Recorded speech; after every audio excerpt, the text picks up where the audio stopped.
Good evening, everyone. September 28th, 2022, time is 6:35 p.m. This call meeting of the mayor and council is now called to order. Roll call, all council members are present. Please rise for the pledge of allegiance, followed by an invocation. Pledge allegiance to the flag of the United States of America and to the republic for which it stands, one nation, under God, indivisible, with liberty and justice for all. Councilmember Wood, will you lead us in prayer, please? Lord Jesus, we thank you so much for another night, Lord, to come and, Lord, just to do what is best for our city and for our community. Lord, we thank you for the citizens and the community members that are here tonight, Lord, to share their hearts and their feelings about our city and the direction it should go. And Lord, I pray that you just give us wisdom and guidance on what is the best for our city moving forward. Lord, we thank you for your graciousness and for your goodness to us. And I pray that you just bless our time here tonight. And it's in your name we pray. Amen.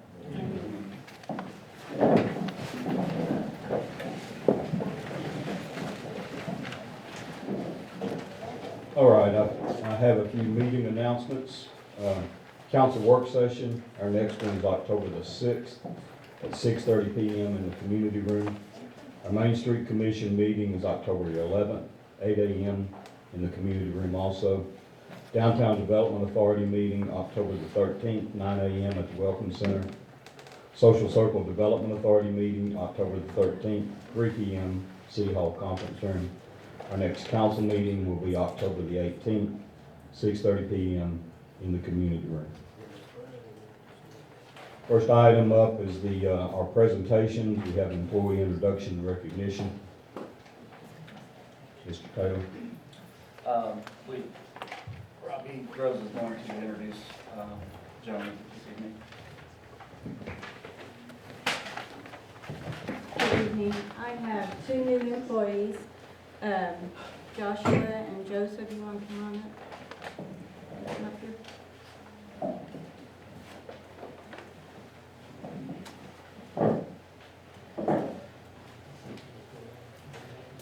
First, I'd like to introduce Joseph Spann. He is a new employee at our water treatment plant. He is a Class 1 operator and brings over 30 years' experience with him. He has held many positions within the water industry as a manager and as well as operational. He enjoys spending time with his grandson and has a granddaughter due any time. And he has been married for 35 years. And then also I'd like to introduce Joshua Williams. Joshua is our new intern at the water treatment plant. He comes to us from New Orleans, Louisiana. His hobbies include cooking, running, and music. He is an ultimate Saints fan. He speaks several different languages and can play many instruments. He was a former music teacher for 14 years, and we are very glad to have both of them on our team.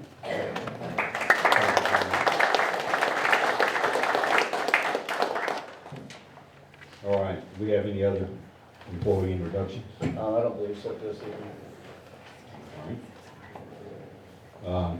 Mr. Kivett. Good evening. This is our downtown rundown for September. Due to weather conditions predicted from Hurricane Ian, the Friendship Festival has been postponed to Saturday, October the 29th. So far we've had really good feedback with that, and that'll keep us from competing with other festivals that are scheduled for the next few weekends. We'll just have a festive weekend that weekend because we're doing Friday night downtown trick-or-treating. So downtown trick-or-treat, Friday, October 28th from 4 to 6 in downtown. Businesses in and outside of downtown can participate. So if you know someone or you own a business outside of the downtown area and you'd like to be a part of that, please reach out. Love to have you join in on the fun. Since Friendship Festival has been rescheduled, I'm going to extend the Scarecrow Contest to October the 21st. So anyone that hasn't had a chance to be a part of that can now take part in that. And then last on my list is the movie in the park on Friday, October the 14th. We will be showing the movie Hocus Pocus in Friendship Park. Fun activities will begin at 6:30 p.m. and the movie will start at 7:30. Can you share new businesses that have opened up? Sure, yeah. So the Circle Nutrition just opened 2 weeks ago. They are located next to the Southern Way Salon. 5 June is one of our newer businesses that opened up within the last month. We have Acopia Home Loans, which is down in the old lingerie building next to State Farm. And I think that's it. Sociable. The Sociable, yes, thank you, Nathan. The Sociable, which we did the ribbon cutting for yesterday morning, is a co-work space in downtown, and they have 8 office spaces that are available for rent. They can be rented on a daily basis, monthly basis. They have a very nice facility with a conference room, and everything is included. So that's a great addition to downtown as well. Where is it located? They are in the next door to Dolls and Stuff, right across from the well on the east side. Any more questions, Graham? Thank you, ma'am. Thank you. Next item, we did not have anyone sign up for citizens' requests. Are there any council requests? Hearing none, agenda approval, I believe we have a modification to the agenda this afternoon. Yeah, I'd like to make a motion to add under, new business to extend the moratorium on predatory loan operations until December 31st. Second motion. All right, we have a motion and a second to modify the agenda. Is there any other discussion? All in favor indicate by saying aye. Aye. Opposed? I'll entertain a motion to approve the amended agenda. So moved. Second. Have a motion and a second. Further discussion? All in favor indicate by saying aye. Aye. Opposed? Agenda is passed. Ladies and gentlemen, we're about to enter into a number of public hearings. Before we get to that, I'd like to read some procedures and policies for the public hearings this afternoon. Public hearings shall be called to order by the presiding officer. Speakers shall speak only from the podium, shall address only the merits of the pending application, and shall address remarks only to the mayor and council. Each speaker shall refrain from personal attacks on other speakers, any discussion irrelevant to the pending application, or any other inappropriate behavior. No debate or argument between speakers or with council members will be allowed. Speakers shall not repeat previous comments, as repetition deprives other speakers of valuable time to provide new information. Beginning, the staff shall present the application and its supporting documentation along with analysis of the applicable standards and criteria. The applicant will then be called upon and will have 10 minutes to present his or her request. Thereafter, all individuals who desire shall be permitted to speak in favor of the proposal. Persons other than the applicant who support the application are allowed to speak in support of the pending application for no more than 2 minutes each, and are also subject to a 10-minute combined time limit. Same for the proponents or the opponents of the applications. They will have an equal opportunity, and that's a combined total of 10 minutes. And each speaker should have no more than 2 minutes. When any person wishes to speak at a public hearing, they must sign in. After being recognized by the presiding officer shall stand and give his name and address and make any comment appropriate to the proposal. All speakers are urged to make their comments brief and to avoid repeating other comments. The applicant, using any reserved time of his or her 10 minutes, shall have an opportunity after all comments of opposition have been made to make summary remarks concerning the proposal. Thereafter, the presiding officer shall announce the public hearing to be closed. Have an opportunity to entertain the proposal.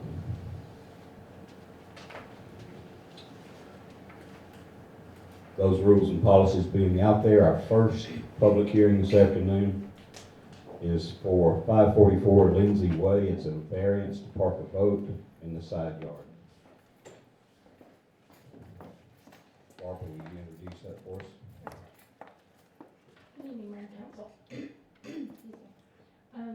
We have an application for a variance at 544 Lindsay Way. And this property is in Winsong subdivision.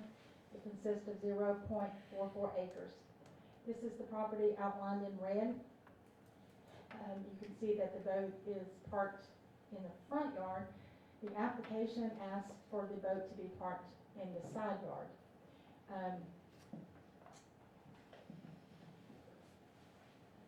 This on the end here, where the red truck is, you can see that the boat, they actually asked for the boat to be parked in the side yard because of it kind of to the side yard, but it's not behind the side of the house.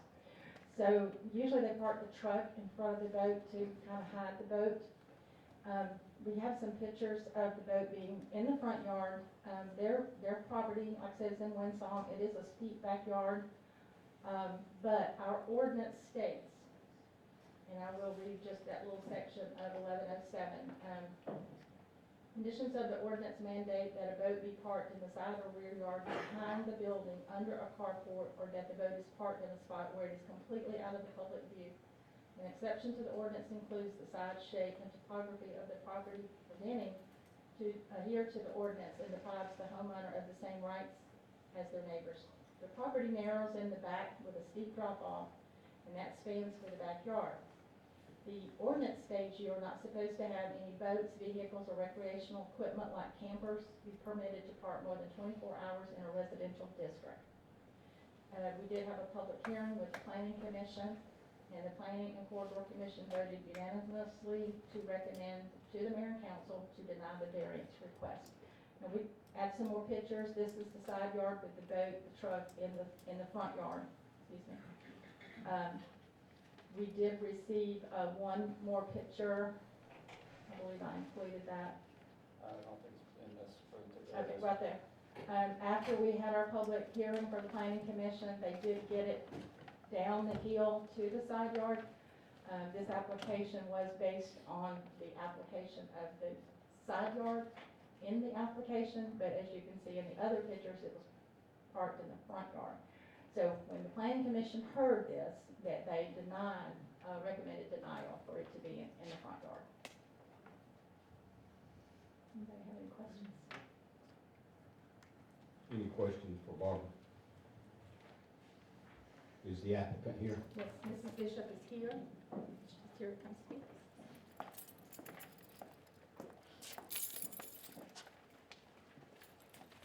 Please give us your name and address. It's Katara Bishop, and it's 544 Lindsay Way, Social Circle, Georgia, 30025. Thank you. Please proceed. And some of the pictures that are on here, they were also taken while we were in the process of moving our children to Kennesaw apartment. So the truck was actually moved, and we have been cutting the grass. I do have pictures here that are recent. Some of the pictures that were in the previous one that were given at the zoning committee also had my Ford Explorer in it, which I have not had for 2.5 to 3 years. So they were very old, very outdated. Originally, this went to the board and it was approved. They did give no problems at all due to it not running through the paper and then not putting a sign in the yard. They ended up having it come back again. And when it came back again, I was told that there was no problem. I had no idea that they were going to go back and completely try to redo everything and deny it. But this was originally approved by the board. My actual property does not have a backyard. There is not any other house in the neighborhood that is unique or that is exactly like mine. Mine does not have a backyard at all. Our HOA does not have any covenants at all that in regards to a boat. It is only to mobile homes or things of that nature that you can live in. This boat has been on my property for at least 3 years, if not longer. It has never been a problem. The only reason that anything was even done on it was the zoning zoning person come around and was citing the campers and cited mine in addition to it. And this is the first time that has ever even been brought up. None of my neighbors have complained, nobody has had any problems, it's never been an issue. The boat, if you would like to see these,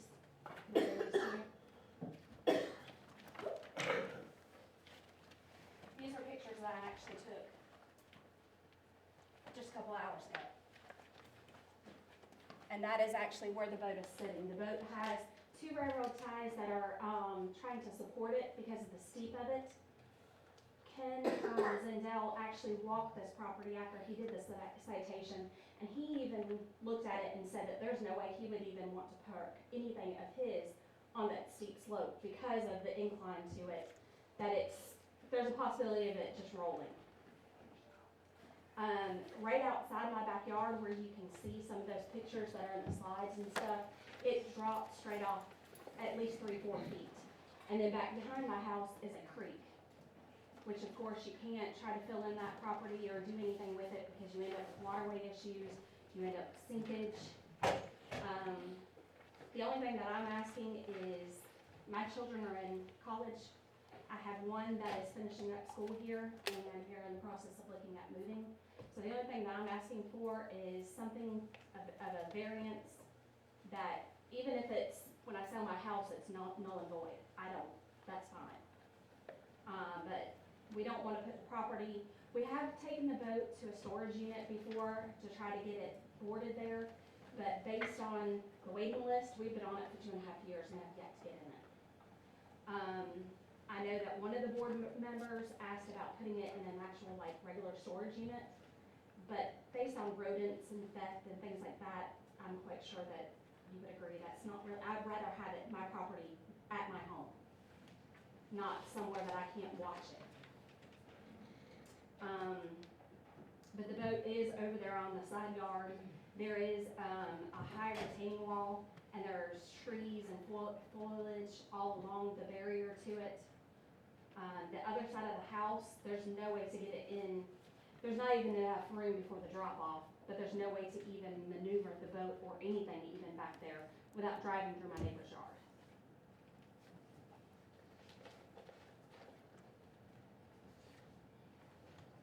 Thank you, ma'am. You have 5 minutes for comments remaining, if need be.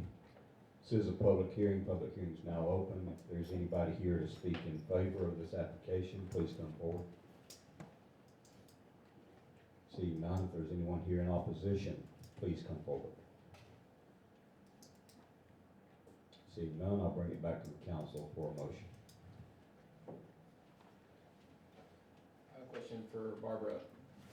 Say the ordinance says it has to be parked on the side or in the backyard. What constitutes the side yard?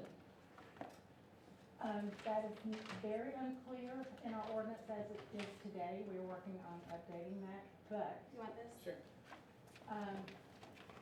according to our ordinance in section 1107, it is to be, the front of the boat is to be parked at the back eve of the structure.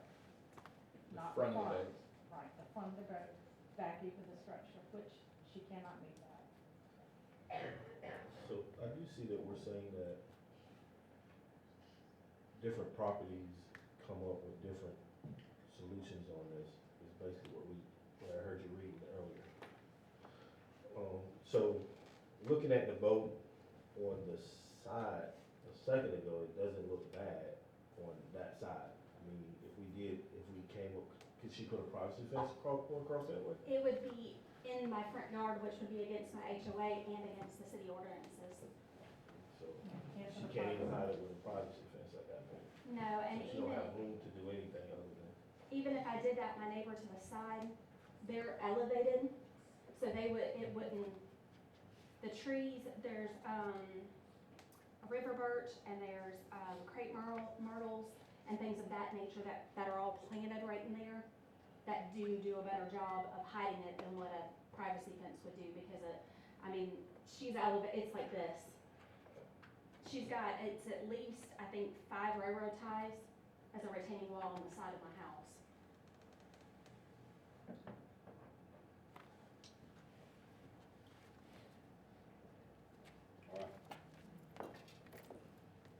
Any other questions? I'll entertain a motion. You close the hearing first.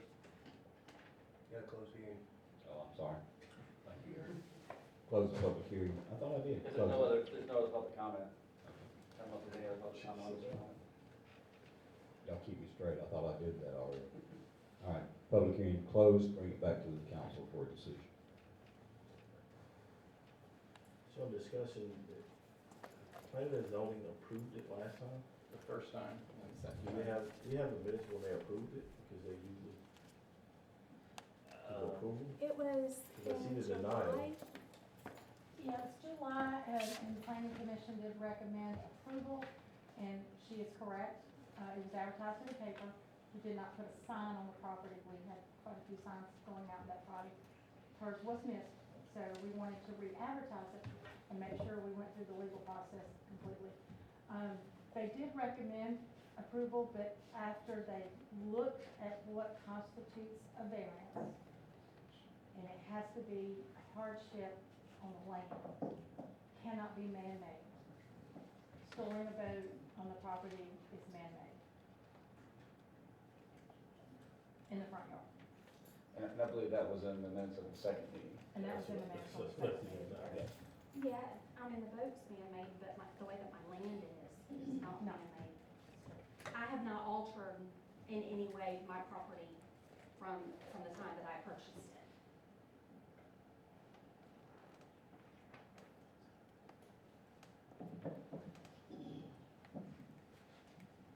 And I guess when you look at it, there's a deck that's on the back of my property, which when they have the packet, okay.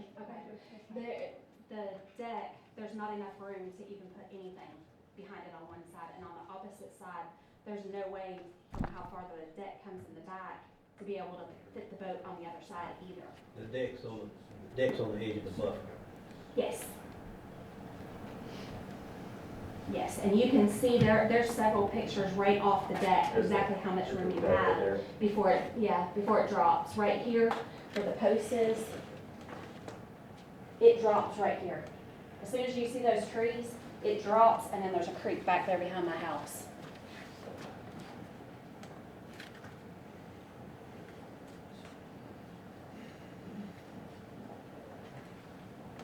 Any other questions for the applicant? If not, ma'am, you can take your seat. Thank you.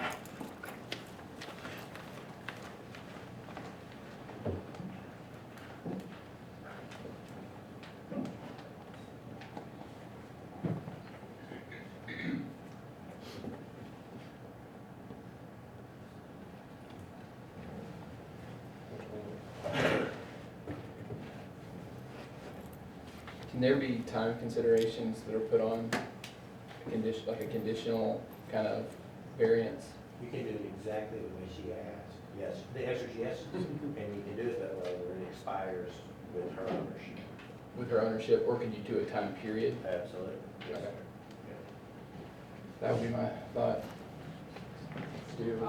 Also, is there a way to have like a boat tarp cover it? Yes, ma'am, and you can make that condition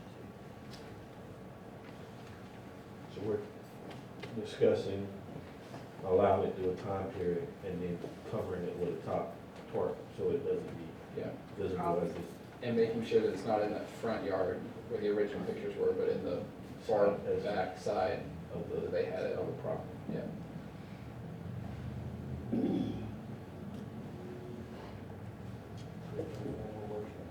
All right, I make a motion that we do a conditional variance for a 12-month period with the conditions that there's a tarp put over the boat and it's parked in the farthest side back of the yard. All right. We have a motion with conditions from Councilmember Boyd, Second. second from Councilmember Price. Is there any further discussion? All in favor indicate by saying aye. Aye. Opposed? Motion passes unanimously. Does the applicant understand the conditions Yes, sir. that were placed tonight?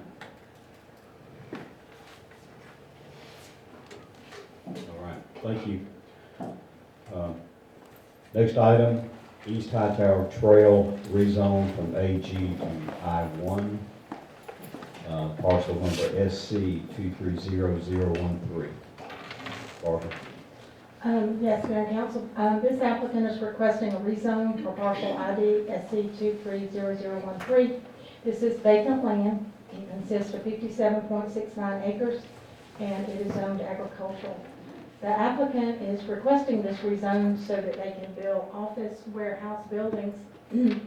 And properties adjacent to this property is zoned I-1 already. It's next door to General Mills on East Hightower.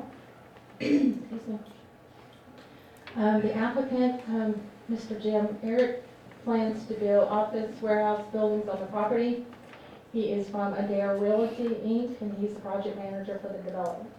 He represents the property owner, Terry Darby, of Vanceeville, Georgia. On our future land use development for 2026, the future land use plan does indicate that this property would be zoned I-1 light industrial, and that is the request that he's making. Under the city ordinance, section 911, it defines I-1 zoning district as land located aerial or collector roads that is well adapted to industrial and heavy commercial development, but whose proximity to residential or commercial zoning district makes it desirable to limit industrial operations and process to those that are not objectable by reason or emissions of noise, vibration, smoke, dust, gas, fumes, odor, or radiation, and they do not create fire or explosion hazards or any other objectable conditions. The district limits industrial manufacturing and warehousing uses to those who wholly conduct indoors, with the exception of outdoor storage, which would be screened and situated in a required side or rear yard. Per the ordinance, the developer must install landscaping that uses vegetation to screen the viewing, loading, storage areas, and reduce the view of development from the road. Planning Commission, well, let's go back to this picture right here. This one at the front, I think it's 57,000 square feet with a 88 auto parking spaces at the road frontage. The building number 200 consists of 200,000 square feet with 44 trailer spaces and 185 feet of truck court with 154 auto spaces. And building 300 closest to the detention pond is plus or minus 200 square feet, 200,000 square feet with 64 trailer spaces and 185 feet of truck court and 154 auto spaces. The Planning Commission held their public hearing, and the Planning Commission corridor recommends to the Mayor and Council to consider approving the rezone request with two conditions. The city's donated ample property for the right-of-way along the frontage of the property to sufficiently improve East Hightower Trail for future traffic burden. A portion of the cost for moving utilities be included when the roadway improvements are completed.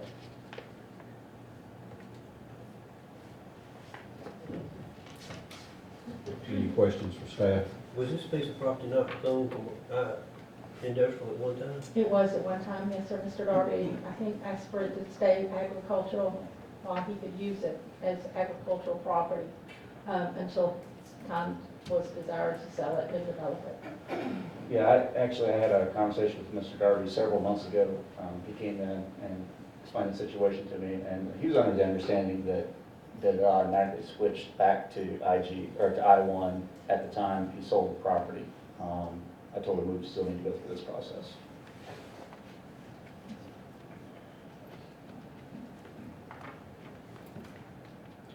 Any other questions?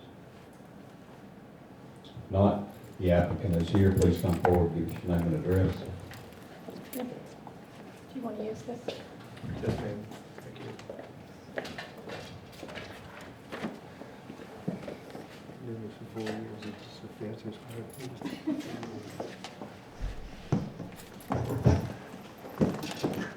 From the Dollar Store.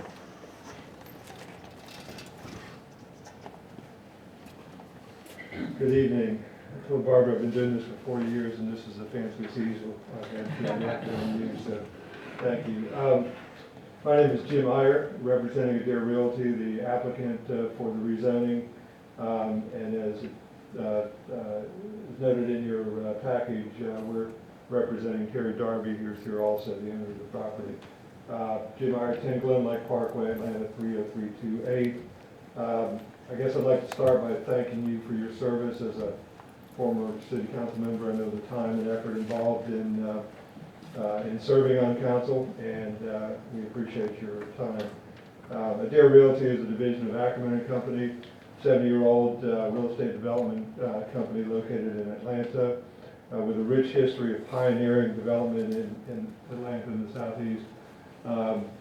Charlie Ackerman was the original founder of Ackerman and has done a number of projects throughout the city that were at the forefront, and in some cases they were good, they were bad. But anyway, Ackerman has been around for 70 years, and in the last, since 2016, we have developed over 3 million square feet of office warehouse with a combined market value of over $500 million with B dollars, and we've leased it to tenants, including Uline in Brazelton, Amazon in Tampa, Florida, in Lakeland, Florida, Tempur Sealy in Conyers, and Children's Healthcare of Atlanta on a project we're doing in Atlanta. So we've got a broad amount of experience, and we have some very well-known tenants that we've worked with over the years as a result of the project, or the projects that we've built. Currently have under construction 3 buildings in Brazelton, right at Highway 211, and 124 across from Chateau Lawn, totaling 460,000 square feet. We're also developing, or have developed for the last 4 years, the Rockdale Technology Center, which is fronts on I-20, just this side of Salem Road. If you've driven I-20 west, we're on the right, and we've put 4 buildings in there, totaling about 500,000 square feet. And we've got our 5th building is under construction at this time, another 160,000. So long history of development in the area, Class A office warehouse with some good tenants. What we propose on the East High Tower, Barbara did a very good job of explaining what our process is, but I wanted to first we did a photograph that shows the property, and you can see the East High Tower property is outlined here in green. The General Mills is here, DART is here. The property between us and DART is all light industrial. And of course, this entire area is shown on your 2026 future land use plan as being industrial. So we're the last piece of the puzzle that y'all have been putting together for a number of years to create an area for jobs and tax base in the city. The proposal is to do 3 buildings. And this is a little small, but building 100 is 50,000 square feet fronting East High Tower because of the configuration of the property. This allows us to do a little bit nicer building in front. It also allows us to use that building and the landscaping and parking to kind of hide the other 2.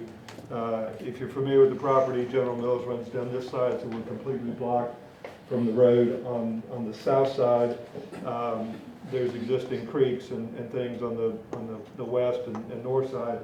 So the back 2 buildings will be somewhat hidden. We will do landscape per code, and we're not requesting any variances at this time for the project. What we see is the 3 buildings being subdivided into for tenants ranging from probably 20 to 50,000 square feet, smaller users. There are either going to be standalone businesses that either currently or want to locate in social circle, or we also see there might be an opportunity for suppliers for the new Facebook facility and some of the other General Mills that DART that are currently in the area. So combination of small tenant, local users, and possibly some regional suppliers for local industry. And that's really kind of it in a nutshell. At this point, I'm going to just defer or reserve any time for rebuttal and ask that you approve the zoning change from parcel SC 230013 from AG to I1 as recommended by both the Planning Commission and the Planning and Zoning Administrator. So I'll reserve any time I have left for questions or for comments. Thank you.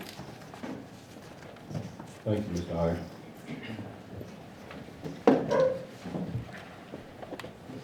All right, I'll open the public hearing. If there's anyone here that would like to speak here in favor of this application, please come forward and give us your name and address.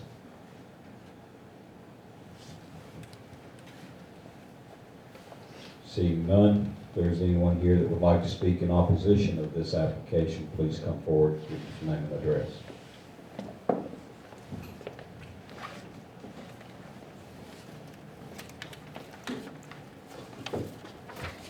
Good afternoon, Mayor and Council. My name is Ronnie Alderman, and I live on Knox Chapel Road, which comes out onto the High Tower Trail, just above where the development is going.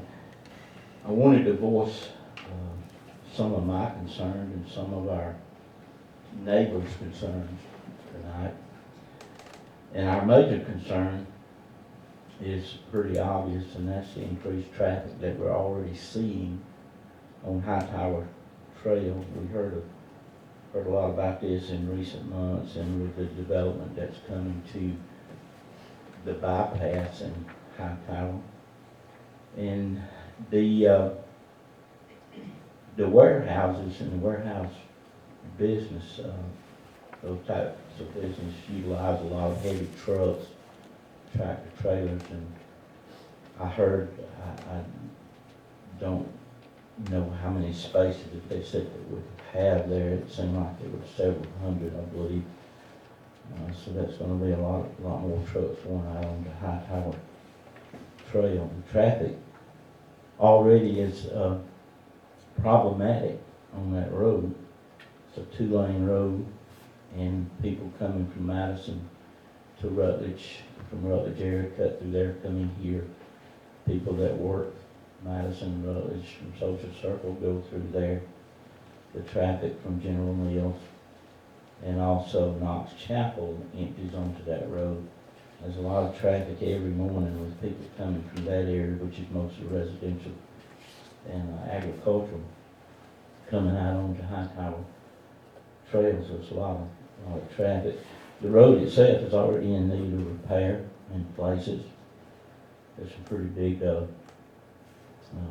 potholes that are encroaching from the sides of the road that have drop-offs of about a foot. And the road, I feel, also is in need of widening. Some of those in certain places when you meet some of the tractor trailer trucks, especially in that area before we get to Amberstadt, a little hill and the curve that comes in there. Those I've experienced several times myself. When those huge trucks come around, they're already open into our lane, the lane that's going toward down toward Oasis and down toward Rutledge. So those are some issues that we're concerned about, and also with the development of the warehouses at the bypass and High Tower is going. From what we understand, from what I can remember, there's 2,000 employees, maybe plus, and 1,300 trucks a day in that area. So it's going to create a dangerous situation. I understand about the land use plan and future use and all that kind of thing. But I think we need to make some real plans, whether it be from this council or from the county commissioners, on how to deal and address these situations. There's certainly some significant infrastructure problems, and there's some traffic problems. Before we allow businesses just to keep coming in and contributing to the problem, I think we need a plan to deal with that problem before it gets here. I understand that there was a moratorium placed on the development of warehouses, and I'm not sure how that works, or if this was included into that. Y'all are obviously voting tonight on whether to pass it or not. We agree with the idea of the moratorium, not to keep businesses out, but to work on some of the problems and issues that are there. So we hope that maybe that can extend to this for a period of time until some plans can be made, and hopefully those plans will be shared with the people of Social Circle and the people in the Knox Chapel area. And those plans will help us better accommodate that growth that's coming out there, that's already out there. I certainly don't want anything, a dangerous situation for our citizens and people that travel that road all the time. So that's my comments, and I appreciate y'all's time and consideration. Thank you, Ms. Allen. Thank you. Anyone else wishing to speak in opposition?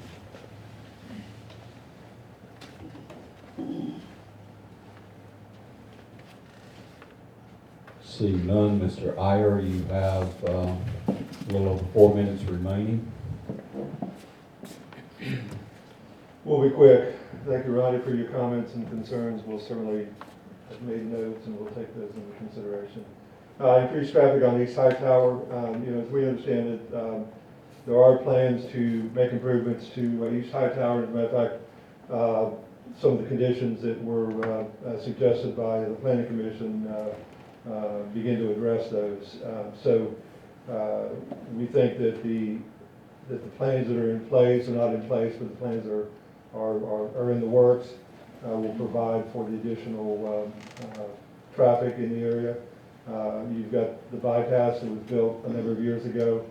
Currently, despite what I understand some of the folks say, it's got very limited traffic compared to what its design standards are. In other words, there's considerable traffic on the bypass, and if something similar is built on East High Tower, then from an engineering standpoint, I think both those roads will be in very good shape.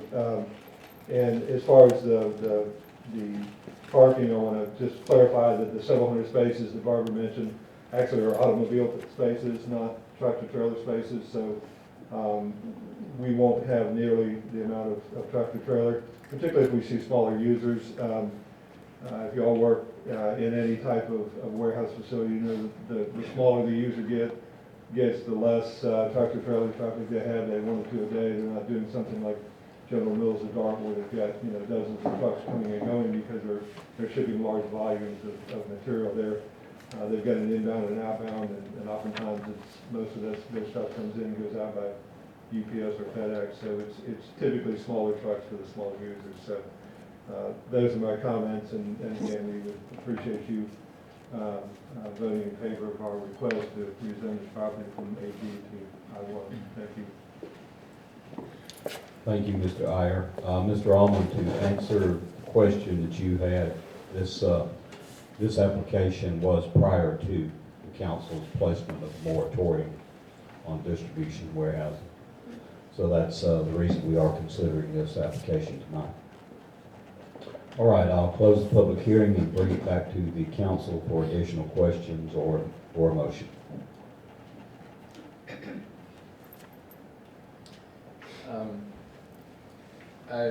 I'm in agreement with the Planning Corridors Commission and recommendations.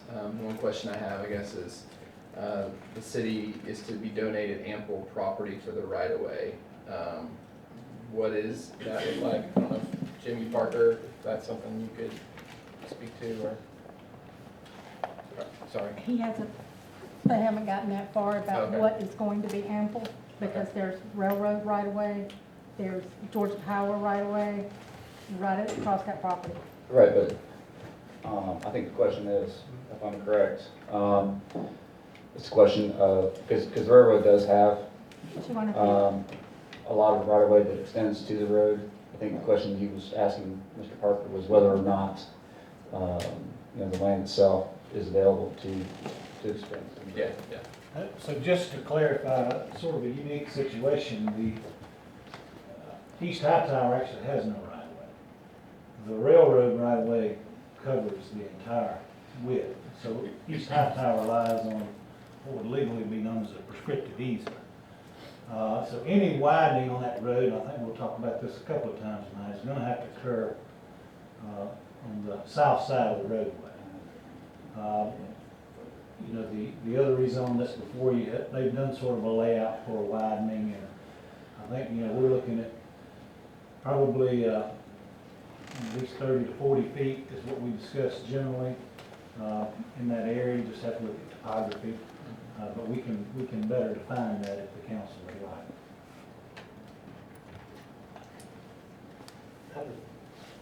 How does, Ms. Eichner, how do y'all feel about that? Are y'all agreeable to that? I'm sorry, How do y'all feel about the right of way? Are y'all agreeable to that? once we see the definition of right of way, yes, we'll consider donating right of way. We just need to see what that definition is. So, yeah, we're open to, obviously, it's gonna benefit all of us to have that additional road improvement out there. So, we're open to those discussions as staff or the state or whoever it is that takes over the design of that road, begins to identify what the right of way is that they need. Can I ask a legal question on that? So, Councilman Boyd's question a while ago, you know, he stated that, you know, donate the right of way, but don't necessarily land to the city. The question I have is, that particular part of that road is not a city responsibility, that is county. The city's responsibility ends at Amberstep Studdard. So everything from Amberstep Studdard out to 278 would be part of a county widening. When we get to that point, do they donate it to the city, or do they donate to the county, or do they donate to the project, or how does that work? Well, the condition is gonna be driven by the city's zoning action. I think it's as worded as good as you can do it without knowing specific dimensions. That's a weakness to the condition overall. But, you know, it's gonna be a joint project, widen that road, with the city and the county both participate.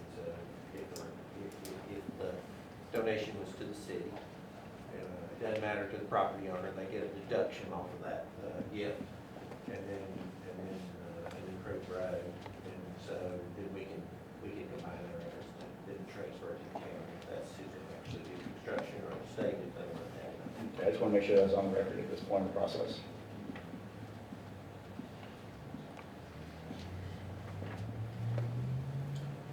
All right, there's no further discussion. Chair will entertain a motion. Make a motion to approve the planning zone recommendation.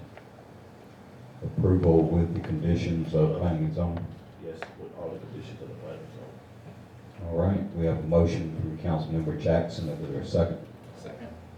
Second from Councilmember Boyd. Any further discussion? All in favor indicate by saying aye. Aye. Opposed? Motion passes. Thank you, sir. Thank you very much.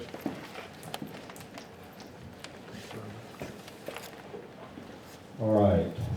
Public hearing number 3 is a sketch review for Westland Park off of Alcova Drive, parcel ID SC020001.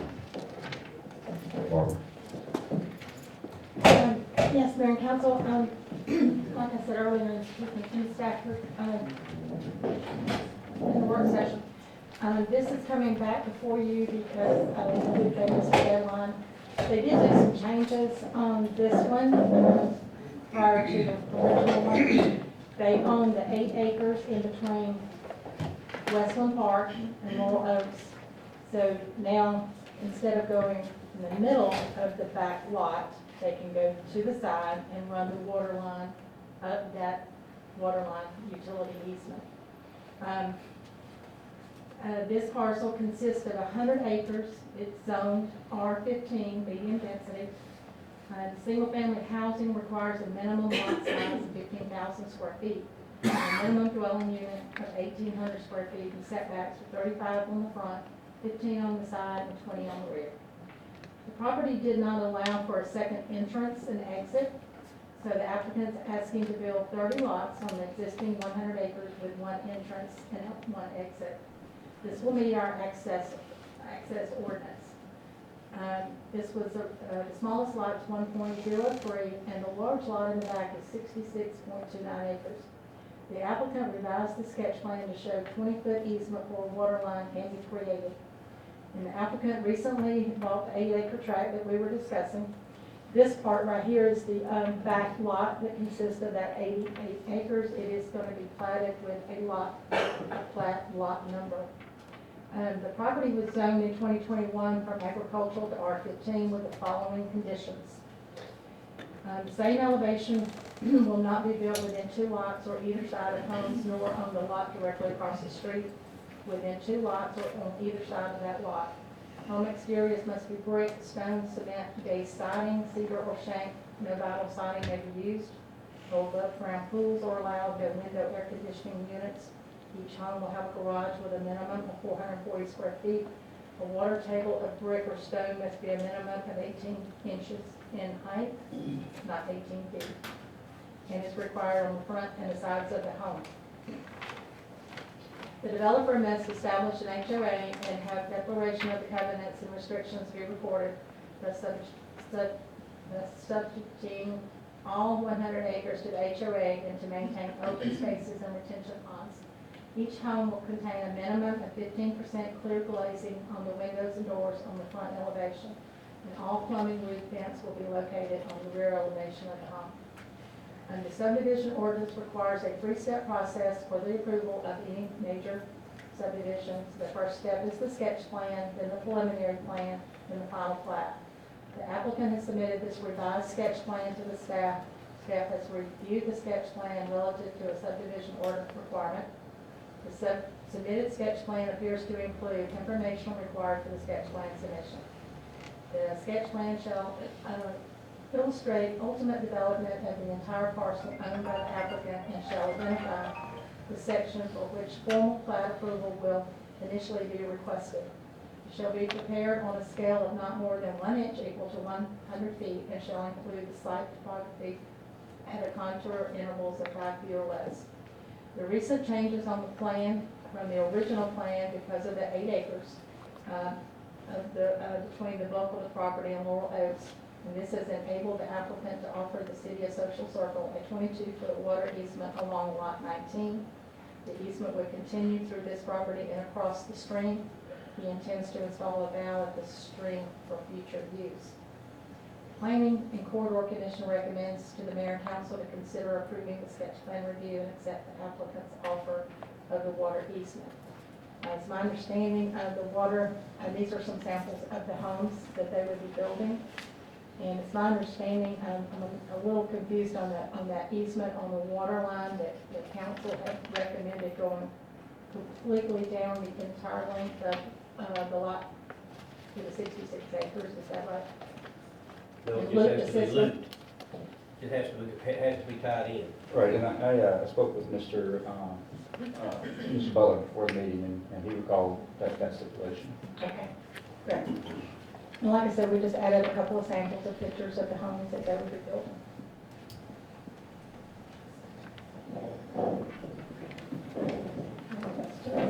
Thank you, Barbara. Any questions for staff?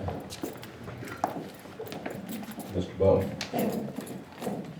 Thank you. My name is Ned Butler, representing Reliant Homes, 574 Conyers Road in Loganville. As Barbara explained, after we got the approval, the original sketch plat, did additional survey work, did a more extensive soil study, and could narrow down our design of the subdivision a little bit better with the additional due diligence work. In that time, we also acquired the 8.5 acres between Westland Park and Laurel Oaks. In going through the planning process, I reached out to Ms. Groves and discussed where to loop this water. Because my question was how far we needed to go down the road to tie it in, because that's where I need to start looking into Laurel Oaks and trying to obtain an easement to go through. My understanding is Ms. Groves reached out to Precision Planning to ask that question, and with the water tower across the street and the shortness of the run of water, pressure was not going to be an issue. So what was asked of us was to provide a water line that went beyond the creek, so we would handle the bore and install a line under the creek to the other side, and then provide an easement all the way to the back of the property where the city is planning on running water in the future down Clover Drive. So there's already a connection point for them to achieve that looping through to Alcova Drive. So instead of us trying to loop this through into Laurel Oaks, to get the loop for pressure, since pressure wasn't an issue from the engineer, we're providing the line through the creek and then an easement the rest of the way for whenever that future looping is completed by the city. But right now, if we took actual water line to the end of this property and acquired easements to go through Clover, there's not a water line to tie into on Clover. So that's why we were looking at stopping it just past the creek. Otherwise, I'd like to know or get a recommendation from the city how far down that road we need to go, so I know where to start looking for an easement to tie in for a loop into Laurel Oaks. And those are all the comments I have. I'd like to reserve my time for rebuttal and answer any questions council may have. Thank you, Mr. Butler. You have approximately 8 minutes. All right, public hearing is now open. If there's anyone here to speak in favor of this application, please come forward. Seeing none, anyone here to speak in opposition, please come forward.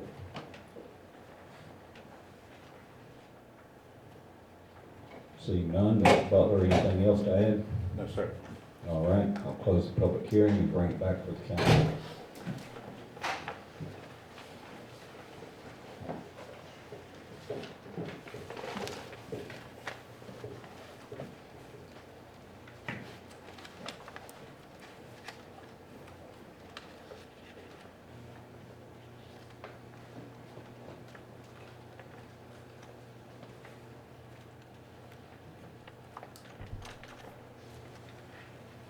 So question about the HOA. We keep saying that they must establish a HOA and declare it covered, but we're not making them keep a HOA. It's not saying they have to be an active HOA. That is correct. I mean, that's what the guidelines say right now. That's what the ordinance says right now. The Ordinance Act does not actually have that extra sentence in there that says that the HOA has to be turned over to an actual board. That is something that is part of the UDC design process.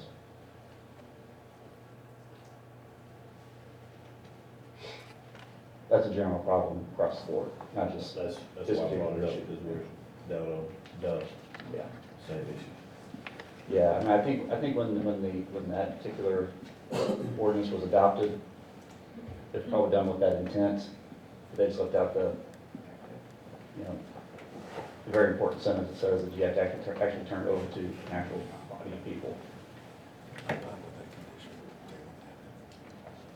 That's what we're gonna do. It says that y'all actually acquired 8 acres. What eight, which, is that the, make this thing work? 8 acres, is that, part of the Laurel Oak subdivision? 8 acres, is that what y'all acquired? No, it is a strip of land that goes from Alcova Drive all the way to the back and ties into the back of Creekside Riverstone. What's the strip of land in there? It's just a strip of land when Laurel Oak subdivision was, yeah, well, no, I think it was when Creekside at Riverstone was developed. The original developer acquired that. I assume it was probably for water looping. That's how they're gonna get utilities.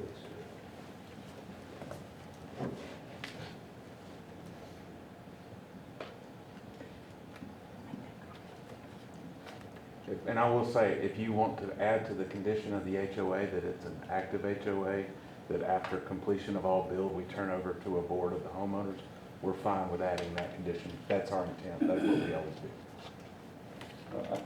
I would recommend the council, and thank you for that, it would clear up a lot of problems. I would recommend the council, I think the actual language says that 75%. I would recommend it's done 75% build out.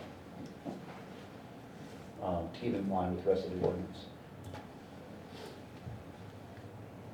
I'll make a motion to accept the recommendation of the planning commission with the stipulations that Eric said about the HOA as part of one of the stipulations. So your motion, Steve, I'm sorry, Ned, go ahead. Can I ask one clarification just because of the 75? Yes. Are we good with holding and maintaining architectural control committee? so we can control the approval of building houses on our lots until we're done building out. So we can turn the board over at 75%, but we want to maintain Yes. architectural control.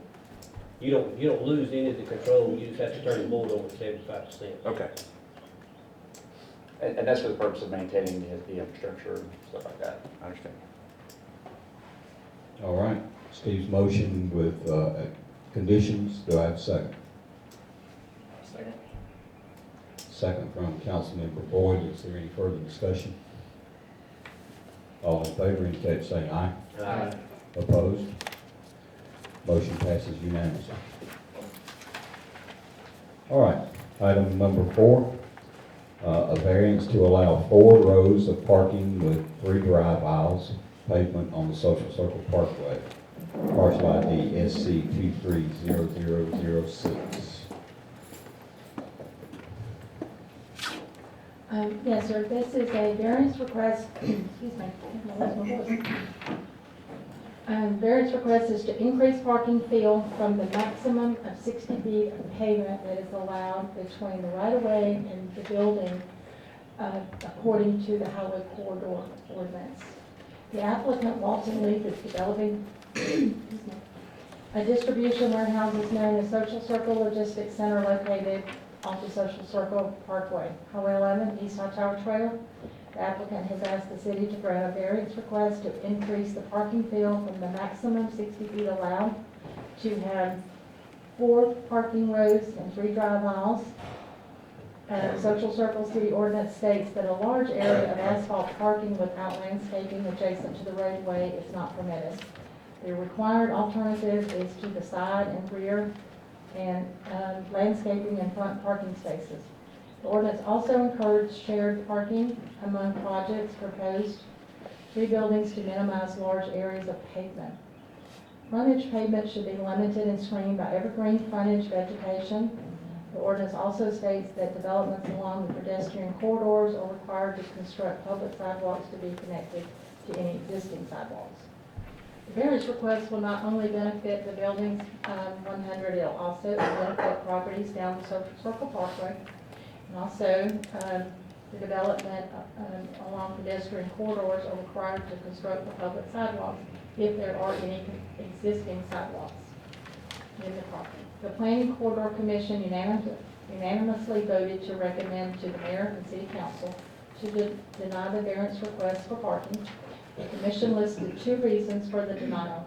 1, the request does not adhere to the city ordinance, and 2, it is the Planning Commission's joint opinion that any landscape or any hardship have been created by the developer and not the conditions of the proposed site for the development. The denial would also specifically be in keeping with the maximum 60 feet of pavement allowed between the right-of-way and the buildings, as the variance request is over 50% area permitted.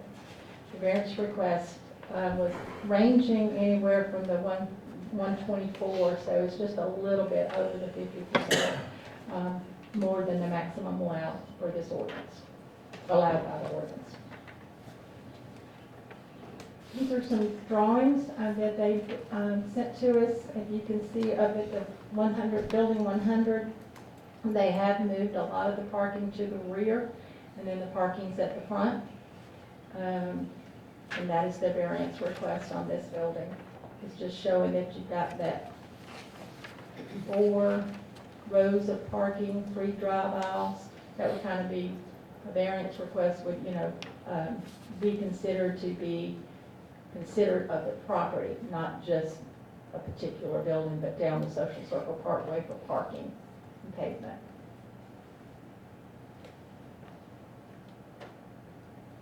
And I'm sorry. And that just shows all the 3 buildings as proposed on this site, and the parking along Social Circle Parkway with a variance to have more pavement. This is the, okay, and well, that would go for the building material next. We'll just leave this variance where it's at. This is for parking, to allow more parking than the ordinance allows.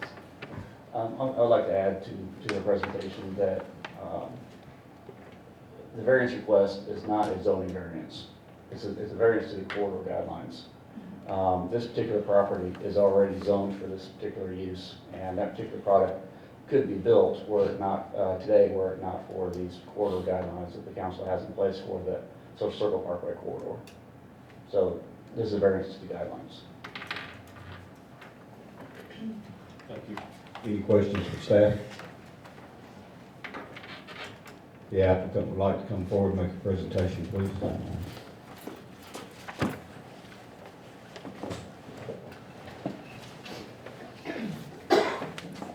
May have too many boards.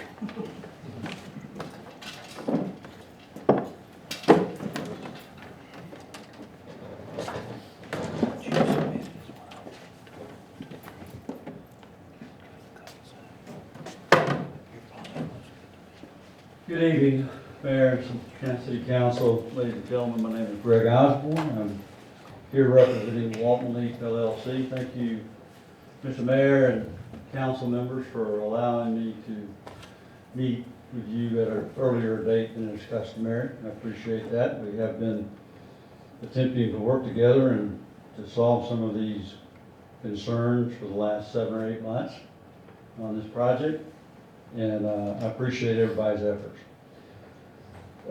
First, let me say that the agenda is, the description of the variance on the agenda is not accurate. It says 175 feet of pavement on Social Circle Parkway. So what we really have is 124 feet of parking and a 30-foot loop road. That's 154 feet of parking. We've got pavement. It's not 175 feet of pavement. And it's not continuous pavement. You know, it's a loop road and a parking lot. The second thing that I would like to point out, and I know that I've said these things in previous meetings, but to have 2 rows of parking with 1 drive aisle, limited to 60 feet, means that your drive aisle has to be 22 feet wide. So if I had 60 feet, 2 rows of parking, and a 22-foot drive aisle at the end of a 1 million square foot building, I suspect that the fire marshal would have a little bit of concern about public safety. It would be difficult to fight a fire on that building with fire trucks with a 22-foot wide driveway. So just, you know, food for thought on as you review the corridor zoning language. So we have 124 feet. We started out with 240 feet. These are cross-dock buildings, meaning that I have a truck dock on the sides for truck parking. I cannot park automobiles in the truck dock. So the only option that we have is to park automobiles on the ends. The building wants to have all the automobile parking on one end designated as the front of the building. That's the industry standard, that's what leases, that's what developers in this market strive to achieve. But on building 100, we did cut our parking request in half and moved that half to the opposite end of the building. Again, I really don't know how to express properly what I think is pretty obvious. This is a 1 million square foot building. This is not a 50,000 square foot building. And 2 rows of parking at 60 feet will not accommodate the needs of 1 million square foot building. Additionally, I want to point out that we have committed to spend a great deal of money on evergreen landscape buffers all along along the parkway and East Hightower Trail. I've got some line of sight drawings that I've prepared that were done in 3D models that will show you what you will see from your car as you look at our project. Okay, there's one caveat that I have to make, and I'll show that to you. But this arrow shows you the view. Okay, so this arrow is looking at this building from the parkway. All right. We have cryptomeria trees and we have magnolia trees that will grow to be 40 feet in height. our building is 15 feet below the road. So we've got, what, 55 feet of coverage. That's not very well illustrated on this board. And this board shows a trunk on the trees that you can see under. Cryptomeria and magnolias don't have trunks, so they have limbs that go all the way around. So you will not be able to see underneath the trees. And when they're fully mature, you won't be able to see in between trees. So, you know, we've made that commitment, and we've made that commitment not only on the portion of our property that's in the corridor overlay, but also the portion of our property on this side of this yellow line that is not in the corridor overlay. I could show you some other views here. And this is looking at building 100 from East High Tower. Building 100 East High Tower. This is that view. So you can see you got a pretty good buffer here of evergreens. This is sitting in your car looking at our site. Mr. Osborne, can Yes, you sir. turn that in short? Yes, I'm sorry. You see the arrow? This is East High Tower looking in this direction to building 100, the biggest building. Again, ignore the trunks because the trees we're planting, foliage goes to the ground.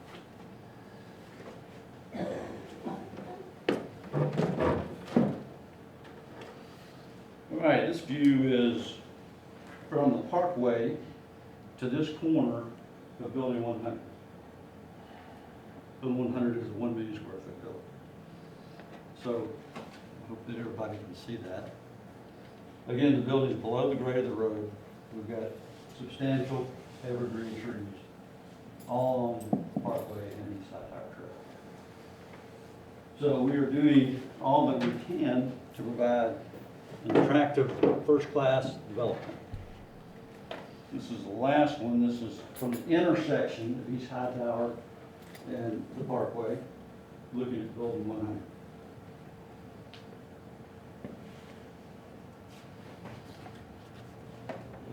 This is about $2.5 million worth of evergreen trees.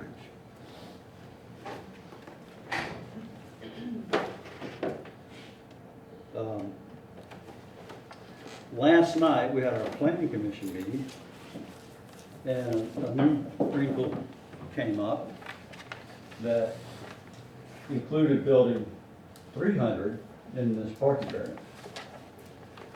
For 7 months, we've been talking about building 100. So that, it was a little bit of a surprise to us.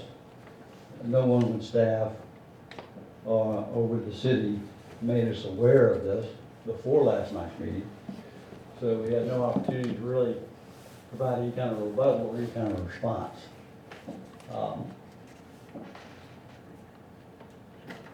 So I think I'll save the rest of my time for rebuttal, and happy to answer any questions anybody has for me on this particular variance.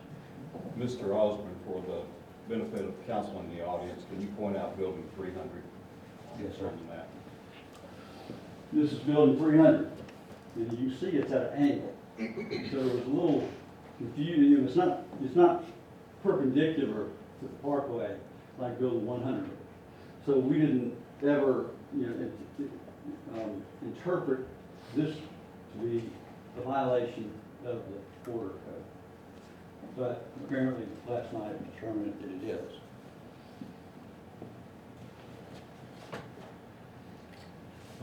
We are, let me say one more thing that is a constant theme in this development. We are attempting to try to save as many existing trees as we possibly can. So all of these lines you see in between our buildings are existing hardwood trees, mature hardwood trees.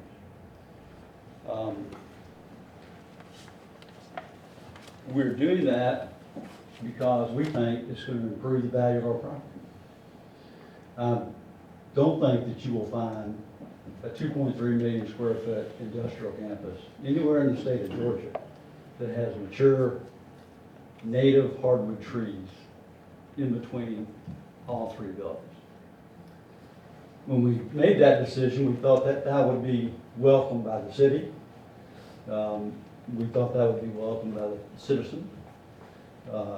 Certainly, it's logical to assume that that would be better than getting an individual permit from the Corps of Engineers, piping all the streams and cutting as many trees down as we could. So we're very proud of this layout.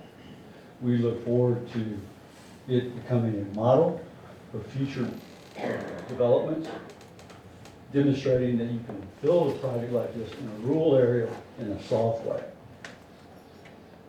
So with it, I'll save my time, happy to answer your questions. Thank you, Mr. Osborne. You have 2 minutes remaining. All right, I'll open the public hearing. If there's anyone here that would like to speak for this application, please come forward. Seeing none, if there's anyone here to speak in opposition, please come forward. And I do have several people that have signed up. Please limit your comments to this particular variance, not to the entire project. First up, we have Mr. Matt Bray. That was intended for a different item, not this variance. All right. Mr. Gardner. Yes.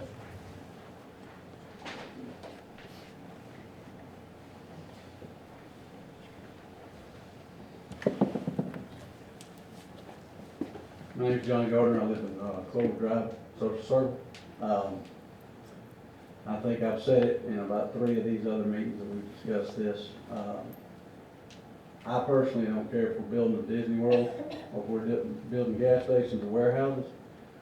There's an ordinance in place that was set there for a standard for this parkway. If you change it now, it's going to get changed 9 more times down the road when the moratorium is lifted and they start building more warehouses. I agree with the applicant. You can build in a rural area softly. But I think you can also do it by keeping the ordinances the way they are.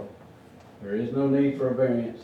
There are ways around to make this fit on this property, whether it be any of the buildings but the particular one we're talking about. I think we need to leave the ordinance as it is and not grant the variance. Thank you very much for your time. Appreciate it. Thank you, Mr. Bray. All right, Ms. Robin Barrow.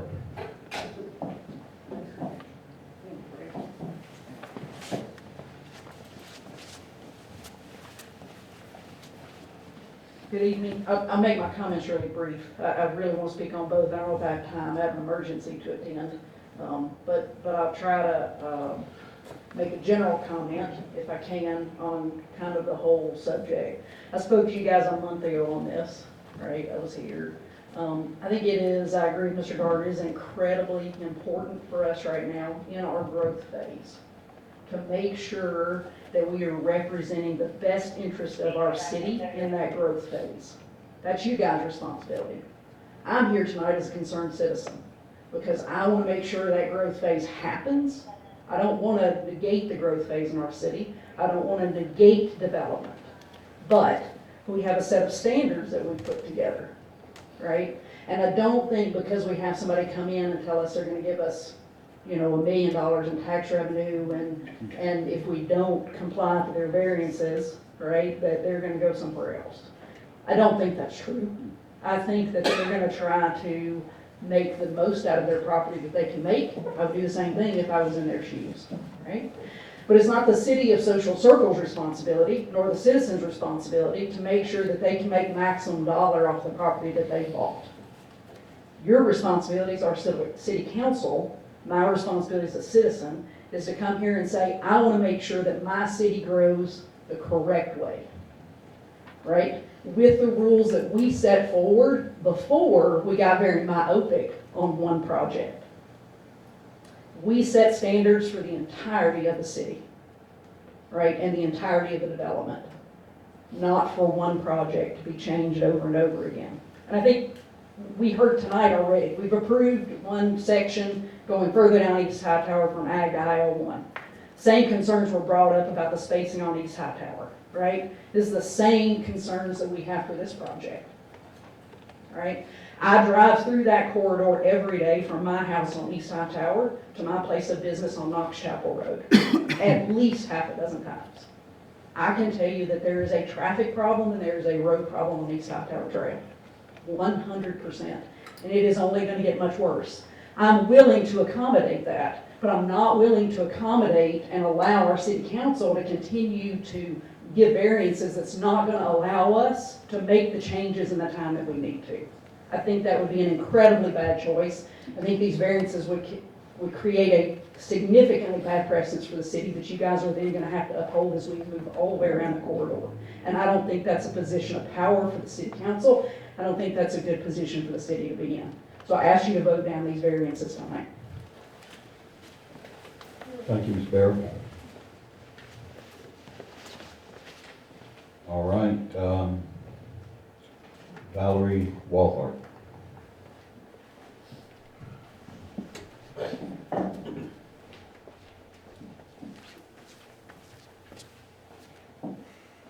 Good evening.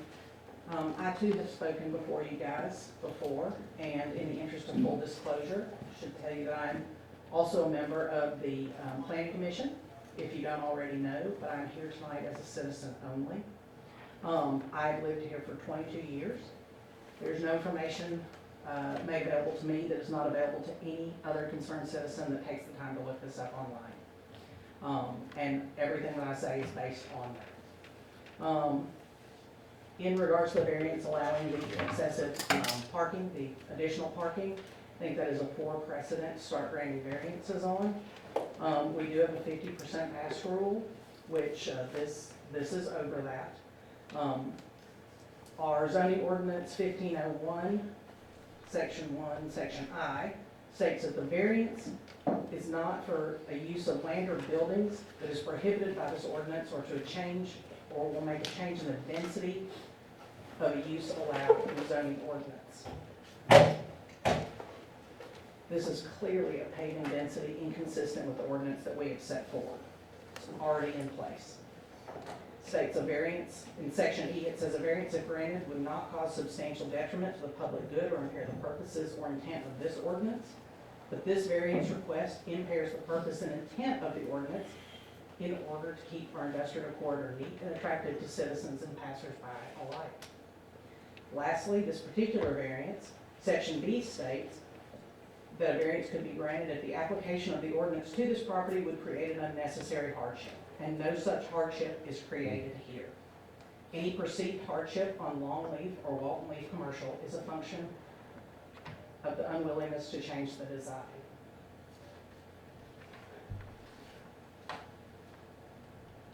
In no way does the denial of any of these variances tonight prevent Longleaf from doing business. Simply requires additional site modifications. I think that we need to uphold our ordinances, and I'm asking you guys to please do that as our voice. Thank you. Thank you, Ms. Walthart. Mr. Gaither.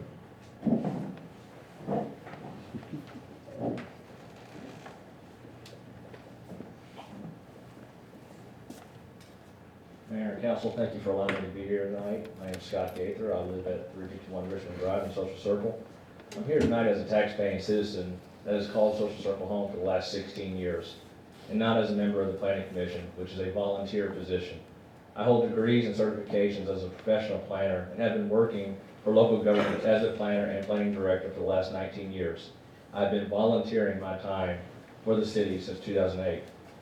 The request before you tonight is from section 706B subsection 3B2, which states properties greater than 3 acres are limited to 60 feet of pavement between the frontage landscape strip and the primary structure.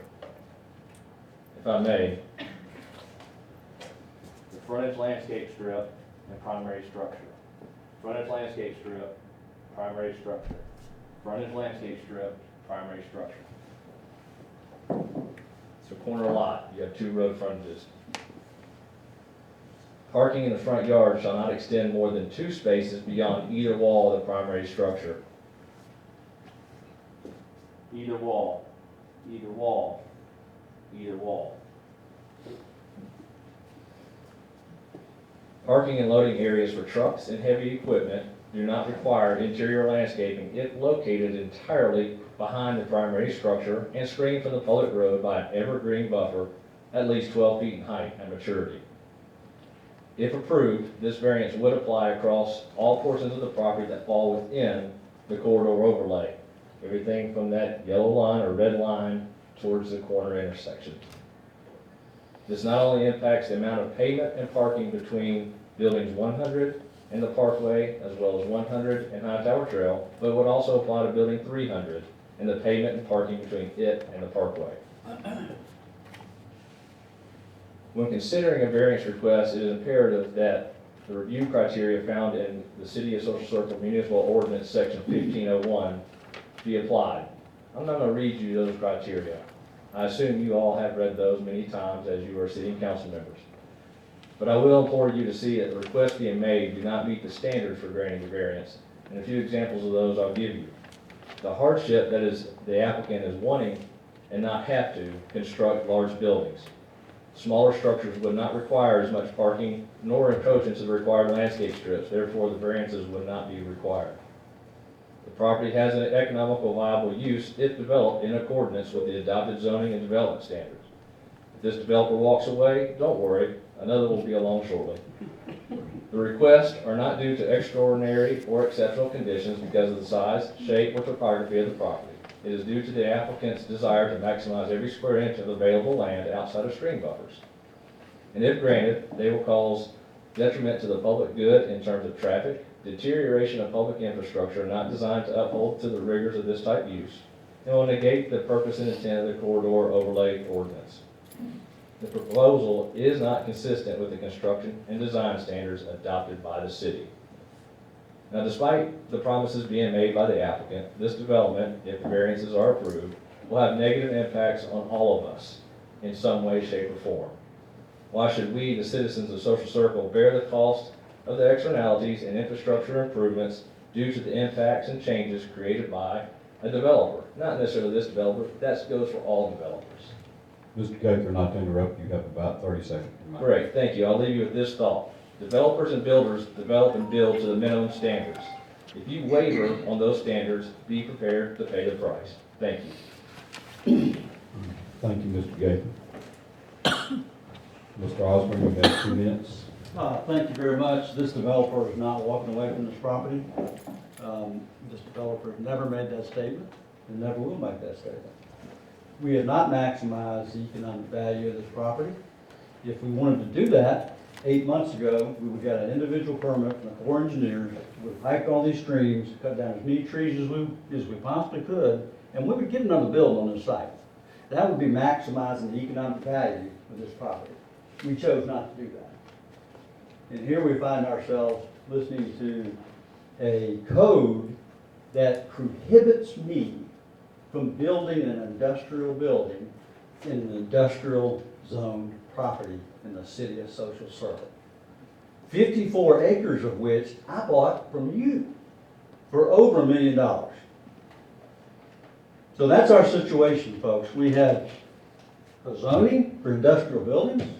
We have an ordinance that prohibits me to build an industrial building. So, as I said, we're trying to do the best we can. We're good people. We're not trying to maximize our dollar. But Mr. Gaither's right. If I cut all those trees down, I can move those buildings around. And I don't need variance. So, thank you again for your time. Thank you, Mr. Osborne. All right, at this time, I'll close the public hearing, bring it back to the council for discussion and a motion.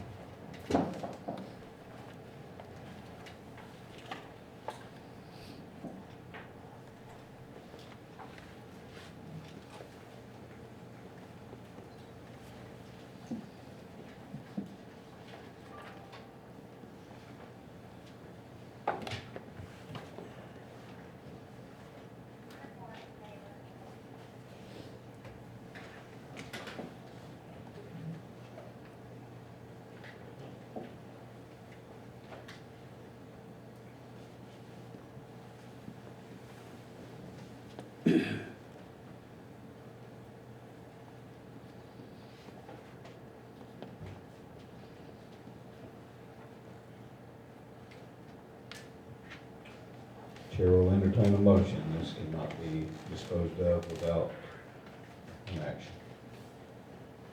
I would like to make a motion to approve the variance. All right, we have a motion from Councilmember Price to approve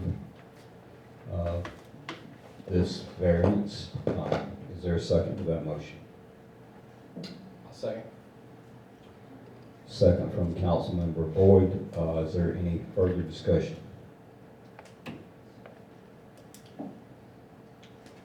Hearing none, all those in favor indicate by saying aye. Aye. Opposed? Okay?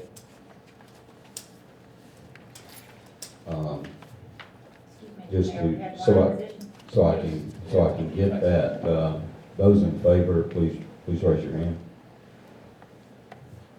Those opposed? All right, motion passes 3-1 with Mr. Jackson, voting no. All right, our next, public hearing number 5 is 1365 East Hightower Trail. It's a variance on building material, SC 230006. Yes, Mayor and Council, we have a variance request because of our highway corridor ordinance states that the building material should be made out of brick or wood. The applicant, Walton Leaf, is developing a distribution warehouse known as Social Circle Logistics Center. And this applicant has asked the city to grant a variance request to allow him to use an interior steel frame with perimeter structural walls that will tilt up concrete panels rather than wood or brick in constructing the distribution buildings. The applicant asserts that distribution buildings of this size cannot structurally support a brick facade with an interior clear height of 40 feet yielding exterior heights of about 50 feet. The ordinance that outlines corridor standards in section 706B under the architectural general criteria for conceptual planning states that brick and wood siding are the most common traditional buildings material in the city. The ordinance proposes brick as a preferred material for building exteriors and adds that materials having a wood siding appearance such as hardy board or hardy plank are compatible with situations provided for substitutions provided that the proposed reveal is similar to that of existing historic examples. Aluminum and vinyl siding are not permitted. The applicant states that he would accept the tilt-up panels with paint schemes to enhance the building's appearance. The Planning Corridor Commission voted unanimously to recommend to the Mayor and City Council to deny the variance request for material change. It was previously suggested during the discussion portion of the meeting that the applicant consider applying a brick veneer to the building or buildings. The applicant replied that this suggested additional exterior work would make the construction on the warehouses unaffordable and would not make leasing them profitable. And this is the new elevation rendering, because the first one we had just had the front corner. They have added some additional windows down the side, which you can see on that section, on this one. Yeah, we're just getting to see that. Maybe his board will show this one better. He's got the other board down behind Barbara. Behind it. Oh. The elevations? Oh, the elevation, oh, yeah. This is elevation of the building. All the elevations. There are only two elevations in this building. All right, are there any questions for Ms. Barbara? Thank you, Barbara. Mr. Osborne, you have 10 minutes. Thank you, Ms. Barber. Okay, so it's impossible to build an industrial building out of brick and hardy plank siding. You might as well tell me to build it upside down. It can't be done. But again, we initially proposed a rendering that had significantly less glass on the corners. Again, trying our best to cooperate with this ordinance.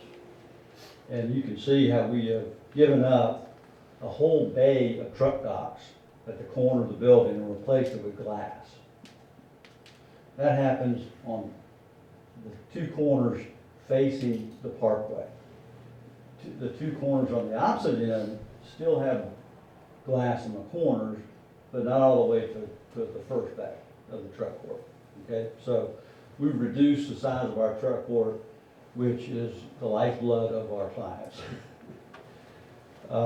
As far as the veneer goes, I'm not quite sure what exactly that means. I mean, there are products that have glue and on the back of them that you can stick on a building. This building 100 is 5.5 football fields long, 2 football fields wide. We're being asked to stick a synthetic brick or stone on this building, 5.5 football fields long, a truck dock. That's what we're being asked.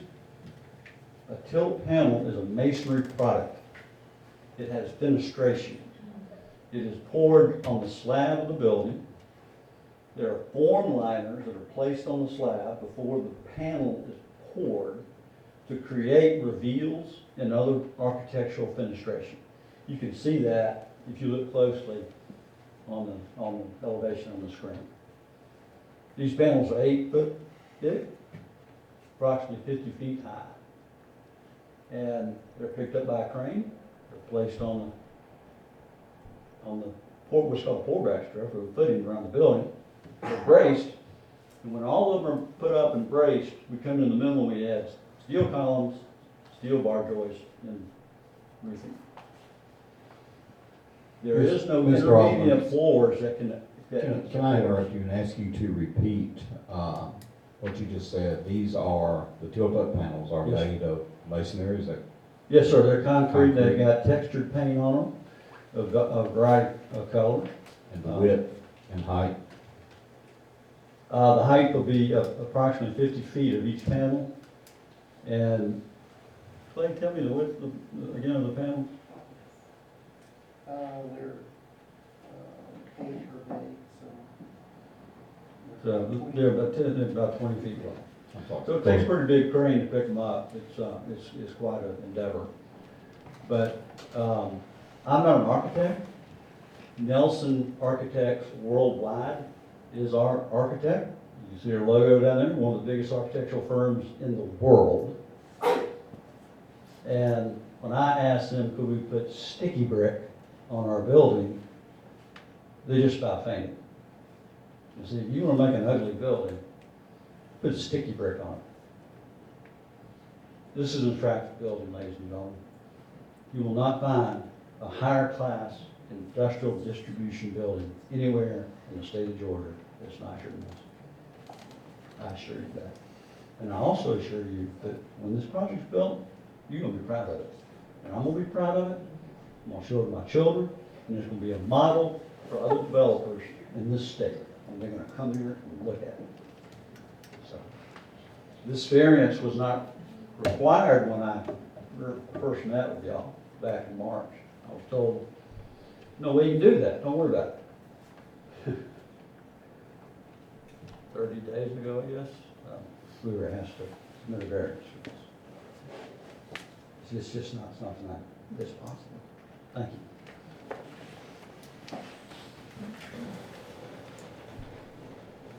Thank you, Mr. Osborne. You have 5.5 minutes remaining. All right, I'll open the public hearing. Anyone here to speak for the application, please come forward.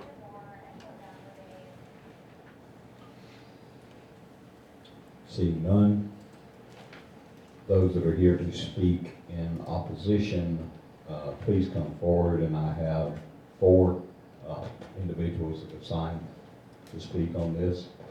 Mr. Bray, you will, sir.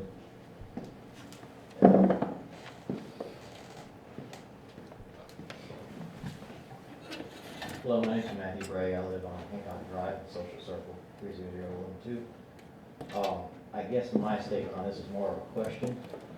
After I've heard a little bit more detail, he states that they're the precast tilt-up panels, that they do have the reveals and details that are part of that formwork. I'm posing more of a question. Is it possible for that brick detail to be made a part of that formwork?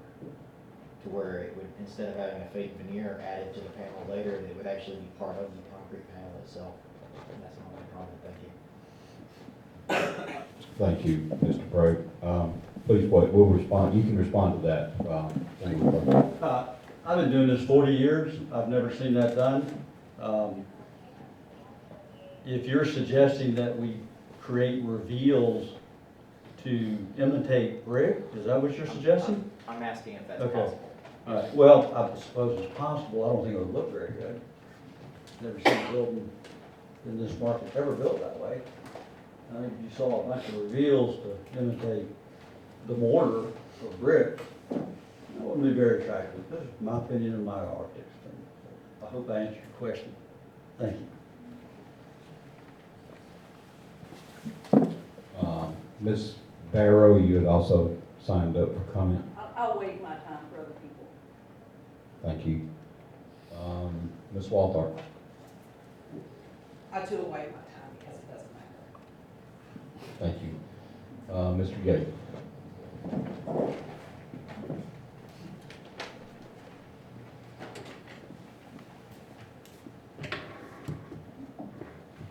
You know who I am, you know where I live. So, Wait a minute, Scott. What's your name? Where do you Scott Gate, 1 Richmond Drive. So this request is a variance against section 706B subsection 2, which is the corridor architectural design standards. It addresses the architecture of buildings within this corridor.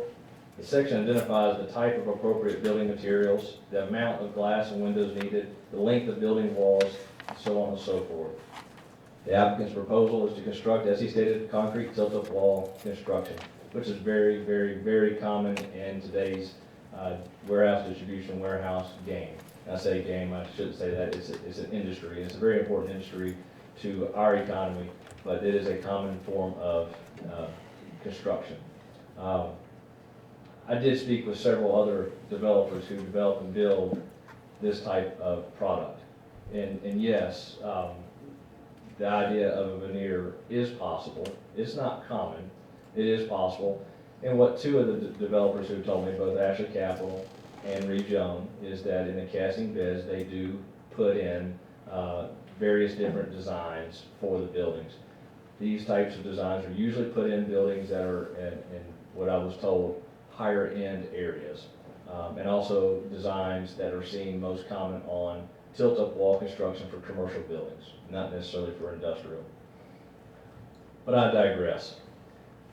There is a provision of the ordinance which states, and I quote, "Properties greater than 3 acres shall have a frontage setback of at least 120 feet. Building in this area may propose alternative building forms provided that all landscape requirements are fully met. Alternative materials for elevations not visible from the public area may be presented. Only one public entrance is required, specifically on the elevation fronting the primary road, and transparency of 60% of the horizontal length of the facade and recessed windows is imperative." Again, this would impact building 100 and 200 or 300 respectively. The corridor overlay was created to protect against the very type of construction that we have today.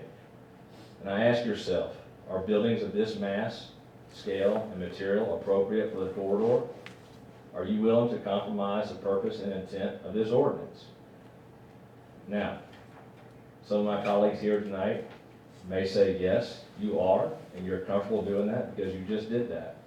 Now, I challenge you to hold tight to your ordinance and hold tight to what the purpose and intent of the corridor ordinance is. Now, despite previous public hearings and previous discussions, I'll say no amount of landscaping can mitigate the impacts that all of us will have to live with.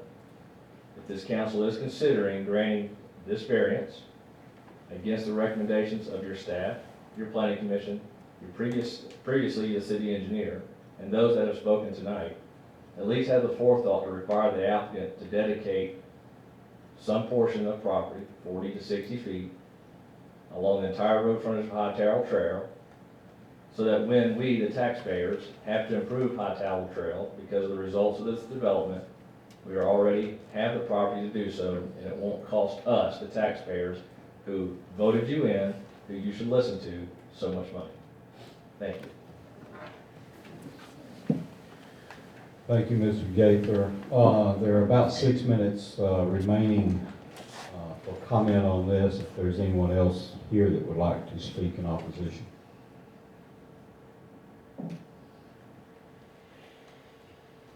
Seeing none, Mr. Osborne, do you have any comment? Yes, sir, thank you. I respect Mr. Gaither's experience as a planner. I think it's fair to point out that Mr. Gaither has never developed a property like this in his career, nor has he designed one. The building that he referred to in his comments with brick veneers are precast panels for office buildings. They're precast at a plant, and they're put on a truck, and they're driven to the site, and they're installed. They are not cast on site, on the slab. So I want to make that distinction. We're building a very attractive building, and to say that tilt up is common in our industry is somewhat ridiculous, guys. I mean, it's not common, it's the only way to do it. I mean, show me an industrial building that's not tilt up. If you can find one, it's probably 25,000 square feet or something like that. So, you know, we're doing everything we possibly can to make this building as attractive as we can. It is a cross-dock building, so the two longest sides of every building is a truck court. The ends of the building, we can have some latitude and provide as much architectural enhancement as is desired. I brought up that we could put a wainscoting of stone, real stone. I'm not putting sticky stone on this building. Real stone on the corners. Brick, I don't think, our architect said, no, that won't work. But you can use stone. So I can put a stone wainscoting on these quarters if you want me to. It costs me money, but it'll look nice. Happy to do that. I've already significantly increased the glass. I cannot get 60% of the elevation of a truck court to be glass. Again, I'm trying to be as respectful as I can, but you all have a piece of property that's some industrial and an ordinance that prohibits a developer from building an industrial building. 3 acres? There's also some language in the ordinance, and I'm sure Mr. Gaither has it memorized, I don't.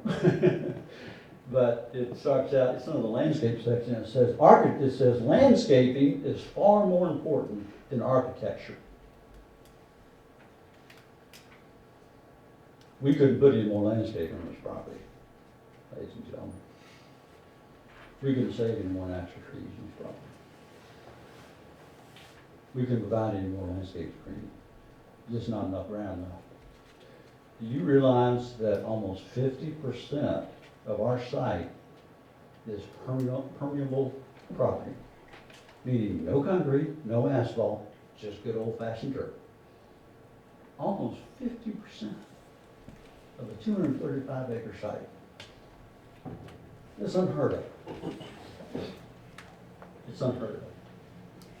So, we're trying to do the right thing, and we hope we'll have a long, mutually beneficial relationship with this city. That's what we want.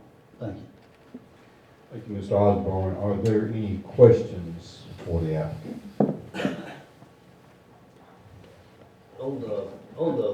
We talked about the right of way over there on the other side of the road. Yes, sir. Where you stand at on that? Yeah, That's the next variance. Is that the next? That's the next one. This is the concrete. I'm really excited about this issue. I'm happy to talk about it whenever it's appropriate. All right, we'll cover that one on the next. Okay, thank you. All right, if there are no more questions from Mr. Osborne, I'll close the public hearing, bring it back to the council for discussion and a motion. What's on dart? What is dart?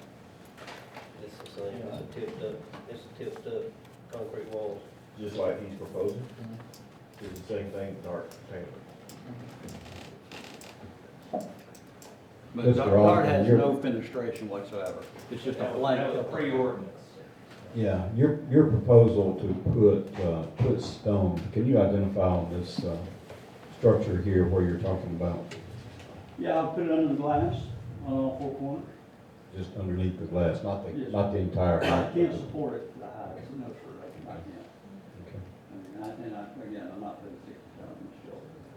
I'm gonna put real stone. So that's what, 6 feet, 8 feet, 4 feet? 42 inches is typically the dimension I play. Thank you. Yes, sir. But to your point about dark, there is no fenestration in the panel is dark. Dark is a blank, flat tilt panel. I'm sure you would agree, dark looks nothing like that. Thank you.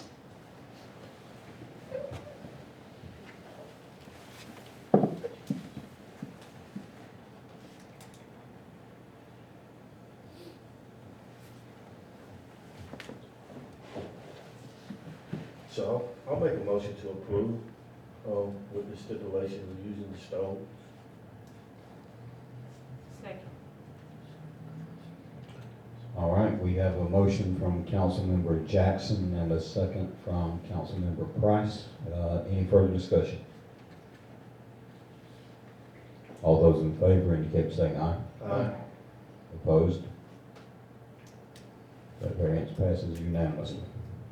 Thank you. Next item is not a public hearing. The public hearing has already been held on this on August the 16th. This item is for action only, but I will ask staff to report on this, and maybe Mr. Parker, you may have some information to provide on this particular one for us.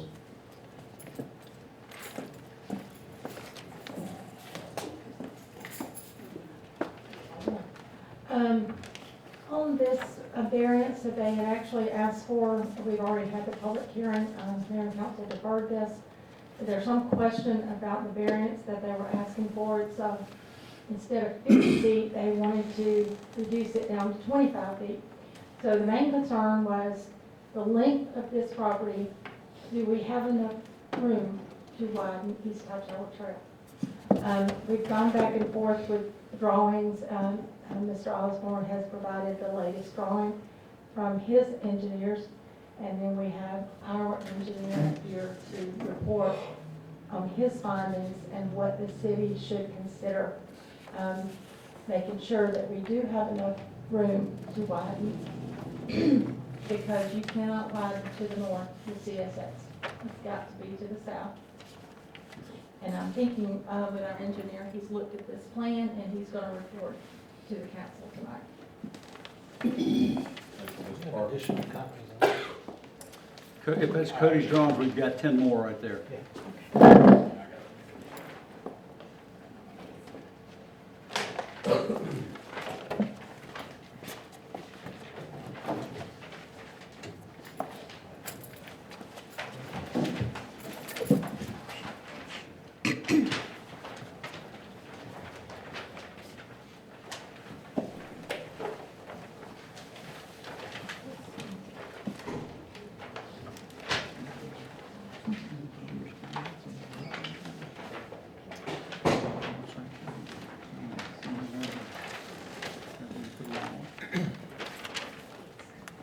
So, Jimmy Parker with Precision Planning, at the request of Barbara and Mr. Taylor, we did have a conference call with the applicant, his staff, on September 14th. And the city's overriding concern being, with the industrial growth on East Hightower and elsewhere, would the city have enough room, should this variance request be granted, to widen East Hightower to, say, a 4-lane section with a center turn lane. During that meeting, we discussed several options, including the point about the railroad right-of-way that I discussed earlier. Up closer to the parkway, the railroad right-of-way doesn't quite cross the road. You can see this is the railroad. I'm in the way. Railroad right-of-way line here. So there is some vacant property up here. As we get down closer to Amberstadt Studdard, the railroad right-of-way encompasses all of East Hightower Trail. So What we asked the applicant and his engineers to do was to go back and provide a layout for a 4-lane widening with a center turn lane to show the city that there was sufficient room to accomplish that. So the sketch I've handed to you, and the 3 that y'all have up front are colored with a blue right-of-way line. That is the proposed right-of-way line, which runs anywhere from an additional 28 feet to 40 feet of additional property along the frontage on East Hightower Trail. And looking at it from an engineering perspective, transportation for the city, we recommend that you could consider requiring the developer or the applicant to donate that section of right-of-way to the city for the future widening of East Hightower Trail. I don't know if it's as clear on the drawings y'all have, they're not the color version, but.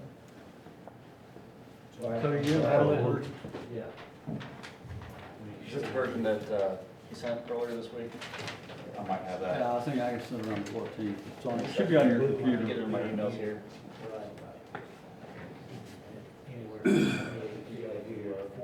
Yeah.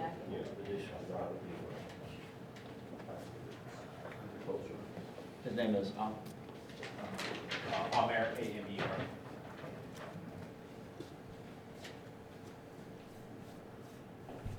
I think he sent it to you last week.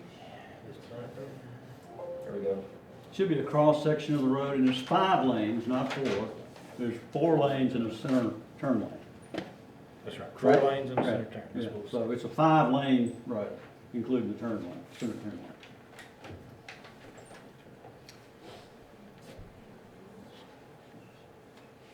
Mr. Osborne, would you like to address the council on this? Yes, sir, thank you very much. I want to point out, for everybody's memory, the 25 feet tapers back towards my building as you go to the, what is that, the east, along East Hightower. Okay, so there's only one point that we're asking for 25 feet. Also, you, the city of Social Circle, do have right-of-way on the north and the south side of East Hightower for a certain distance. Cody, Amberstutter? Yeah, somewhere around Amberstutter. Somewhere around Amberstutter, okay? So not only did we determine where the right-of-way was and who owns the right-of-way, we designed, at our expense, the road widening project. Mr. Cody Owenby is here. He's with A&R Engineering, one of the most respected traffic engineers in the city of Atlanta. I've done business with him for 20-something years. He's an expert, I'm not. And I'd love for you to welcome him up here and answer any questions you have if that's appropriate. It would be appropriate, actually, before we do that, I have been asked by the audience if someone can make a comment, and I will allow that. Mr. Gabriel, I believe you wanted to speak.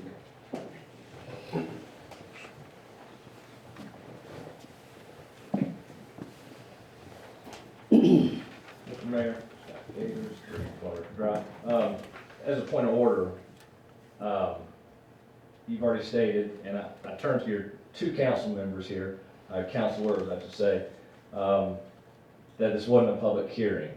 You've already heard all the facts from the applicant. You're not hearing from the public. I think you're kind of out of order here by allowing the applicant to speak. You asked for information from your professional staff and from your consultant. So if we're going to open this up to a public hearing, then I would like to gather my thoughts and have a public hearing on it. But if not, then maybe we should stick to the script and not have a public hearing. Thank you for your comment, Mr. Gaither. We'll do exactly that.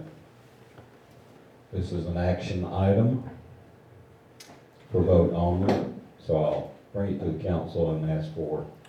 Well, Mr. Mayor, is it not necessary for me to confirm that I will donate land to build this road? Mr. Attorney. My design. You're well within your rights to question. I mean, we're not having a public hearing, just so everybody knows there. That was done at the last meeting, but if the council has a question about road dedication or conditions of how they're gonna make a motion, they have full access to ask whatever questions they want or give whatever information they want to make sure the action taken is an appropriate one. And I think public comment where there was a public hearing was that this was a good idea. It was asked for by in the public hearing. So they were unanswered questions. You are fully authorized to ask questions or collect information that you need to make your motion. Jimmy, does this answer your issue?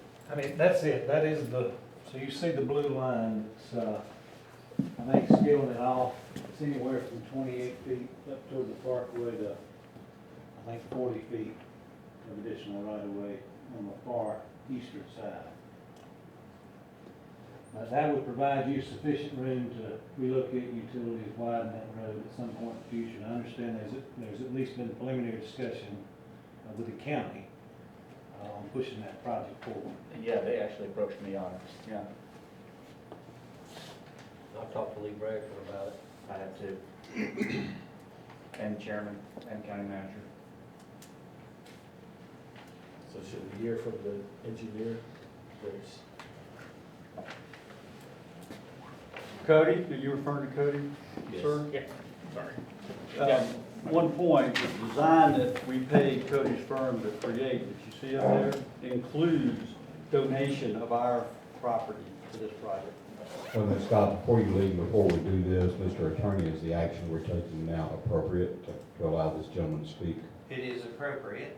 It is because appropriate. we're trying to make sure that. No. Continue Now, folks who are here, if you wanted to hear from them, then you're free to ask them questions too. So if I were interested in the subject, I wouldn't leave, because council may have some information they want from the rest of the audience about the same subject matter. It's not a public hearing. There is no public hearing advertised on this action tonight, but you can collect whatever information you need to collect to make a good decision. Because I think when we voted, it was to gather more information about the right of way, so we need understanding on who owns the That right was of my way. request, was to get the other information at the last meeting. That's the reason we're taking it. Okay. So, I think Mr. Parker pretty much summarized most of what all, we had about it here. Yeah, there is a varying amount kind of along our frontage, because there is a sliver of land between the railroad and the north, side of East High Tower as you come here to the main intersection with Social Circle. So that kind of is in the particular area where they're talking about asking for the variance, that the intersection up there is more land available up there. Down there toward Knox Chapel and everything, that is where majority of that, actually all the widening has to occur on the side of the railroad tracks, widening East Side Tower toward the site. And so we accounted for all that, and that's where we came to the right-of-way line further down, kind of off the screen down here. So that is why the area down there is wider, and incidentally, that's also where they have the building further back from the road. Thank you, sir. Thank you, Cody.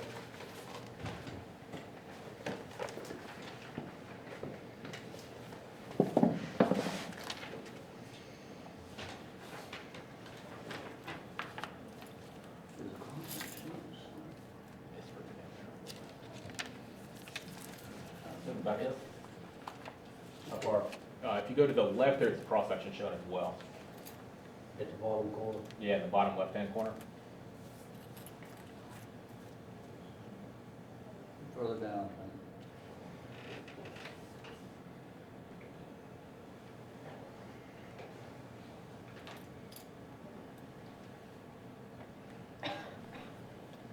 Thank you.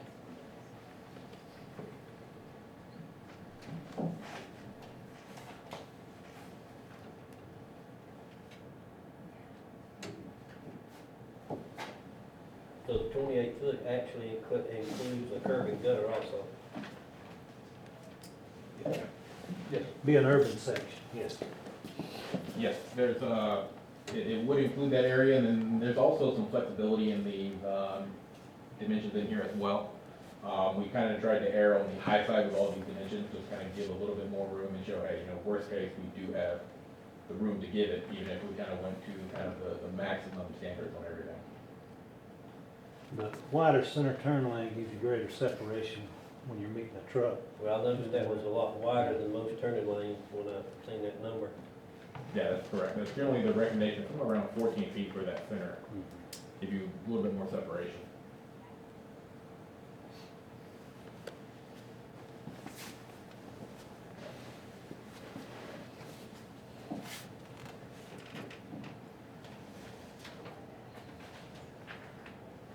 All right, unless there are more questions for the applicant to get more information on this, I'll entertain a motion.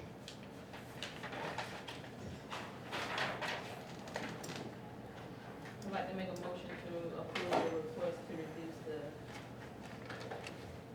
50 feet landscape buffer on East High Power Trail to a minimum of 25 feet buffer. All right, any other conditions to your motion, Tracy? Oh, the condition is for the, yeah, the donated land. Or the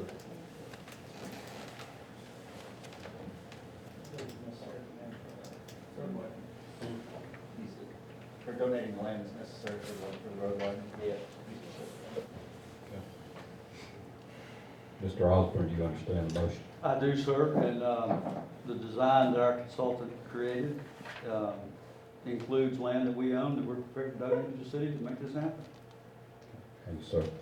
All right, we have a motion from Councilmember Price. Is there a second? Second. A motion and a second from Councilmember Shelton. Any further discussion? All in favor indicate by saying aye. Opposed? Nay. 2 nays. All right. We have a tie vote.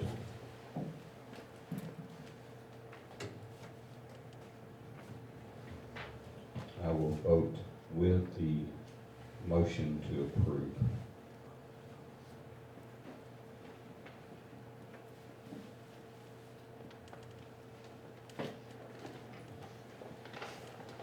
Motion passes. All right, that ends our public hearing section. Pause a few minutes, if anybody would like to exit, I'll give you a few minutes to do so. Thank you, ladies and gentlemen. Appreciate your service and all your cooperation.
All right, ladies and gentlemen, we're going to pause for about a 5-minute health break here, and then we'll reconvene.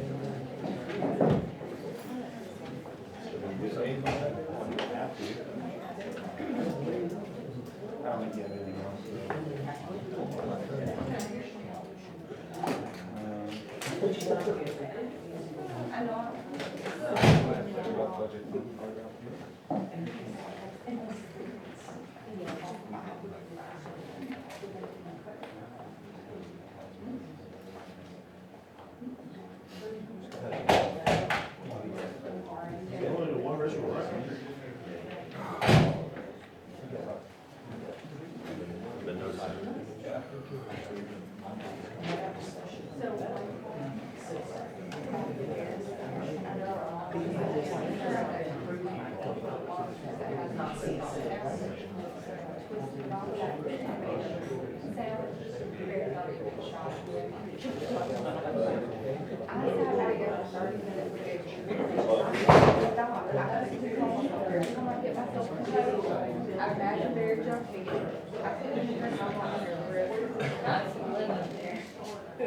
I meant like the meeting.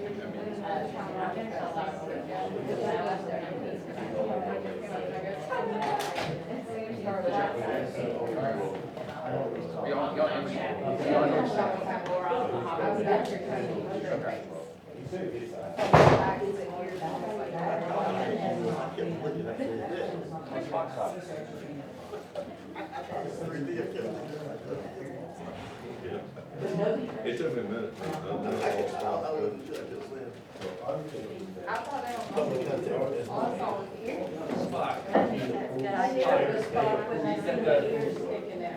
I've got lots of other things to listen to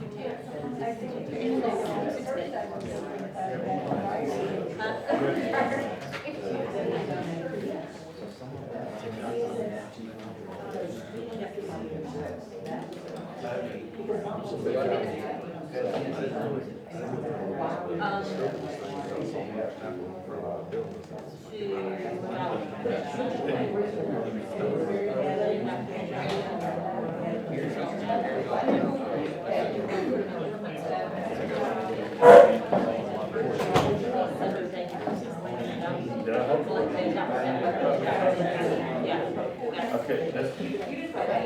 Because I have to learn on the road and winding. As soon as I get ready. So I was just trying to explain it real well. Same thing we were having about riding the road.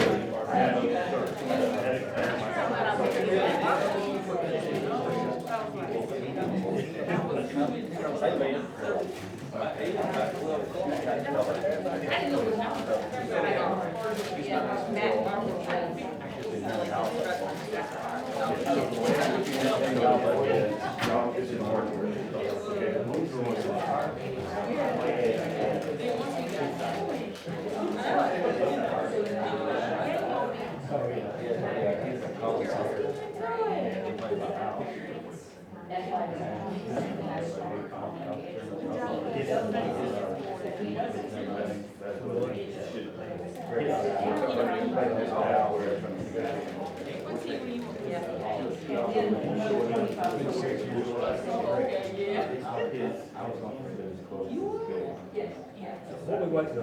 I just think that that together, it wasn't steady, it was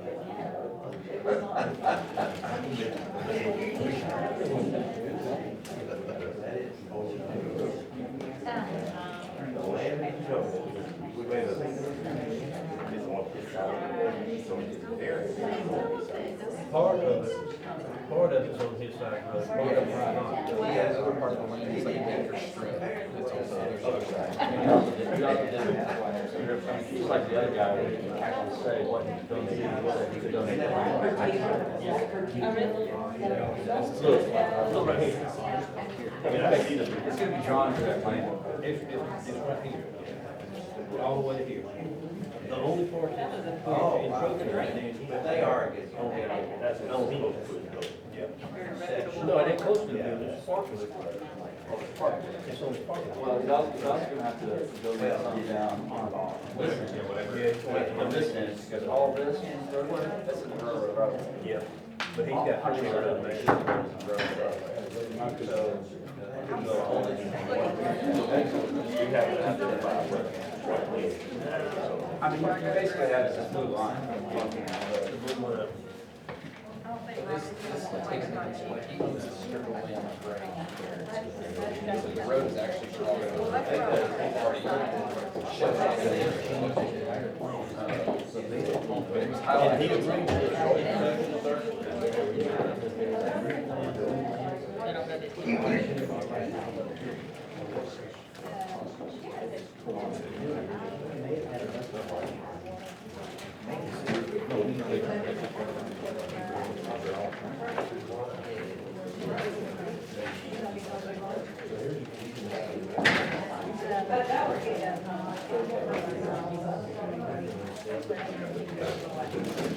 So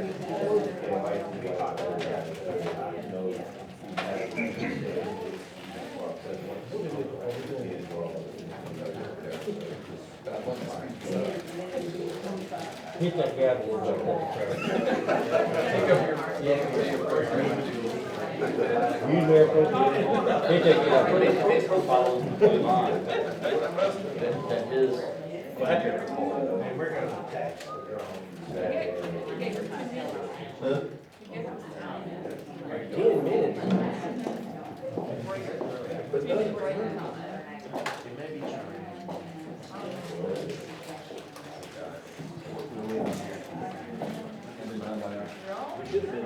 That's not the whole.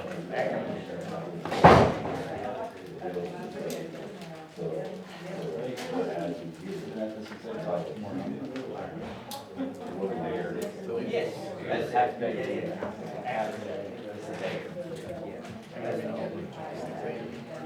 His name was what? Oh, I did have that.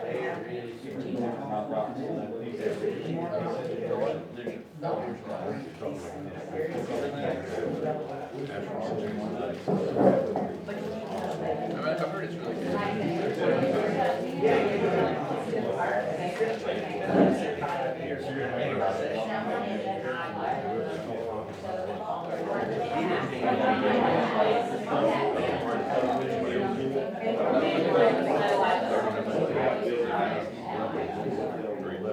Trace, have you done ownership wall? Have you done ownership wall there?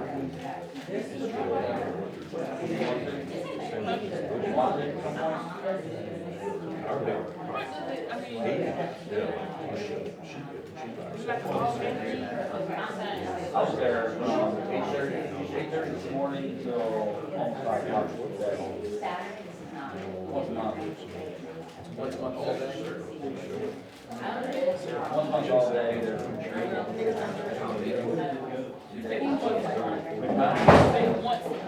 Yeah. There's a retreat, there's a 2-day retreat at the beginning of this, back in August.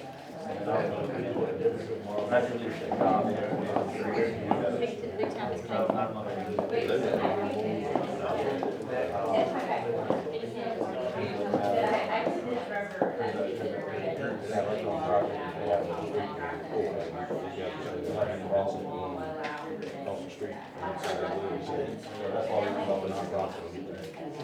You are trying to figure out where you're gonna.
They do use that new facility.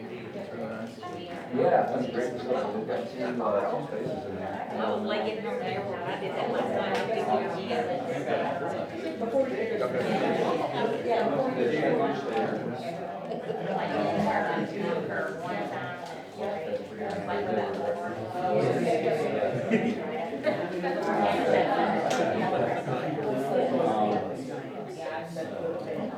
You know, when I was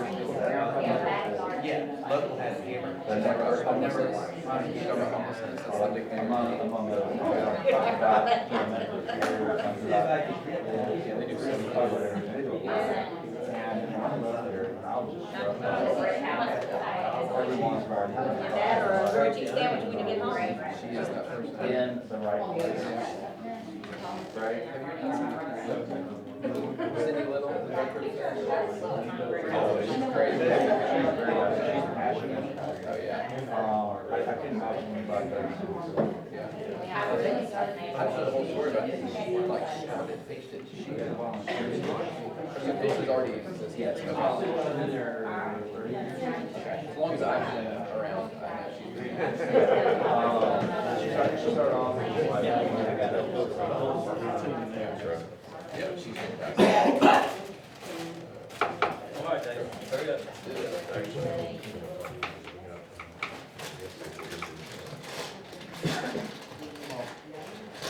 All right, everyone, I'll call us back to order. We are now up to the consent agenda. Mr. Taylor, will you lead us through that, please?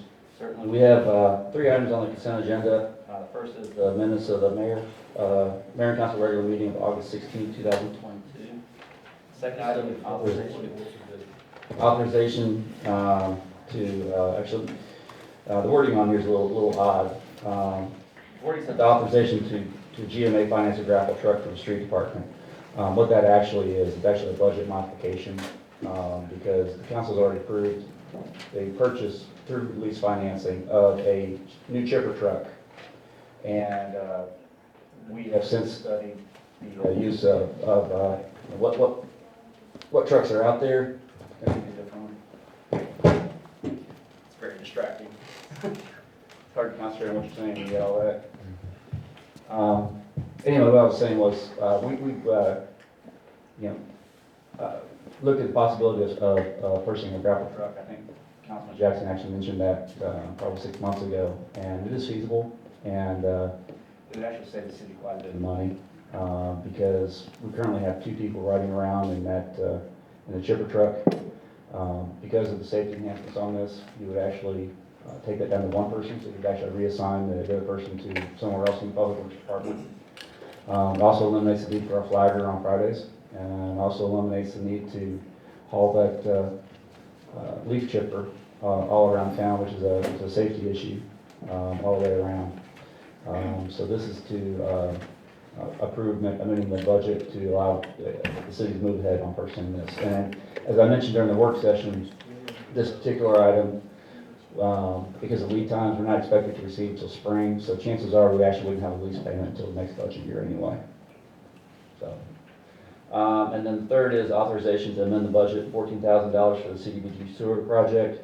When that particular project was designed, the budget was adopted, the parking lot down at the Social Circle Veterinarian was actually a gravel parking lot, and so under those conditions, it was very easy for the contractor to go in, dig up, and just replace the gravel.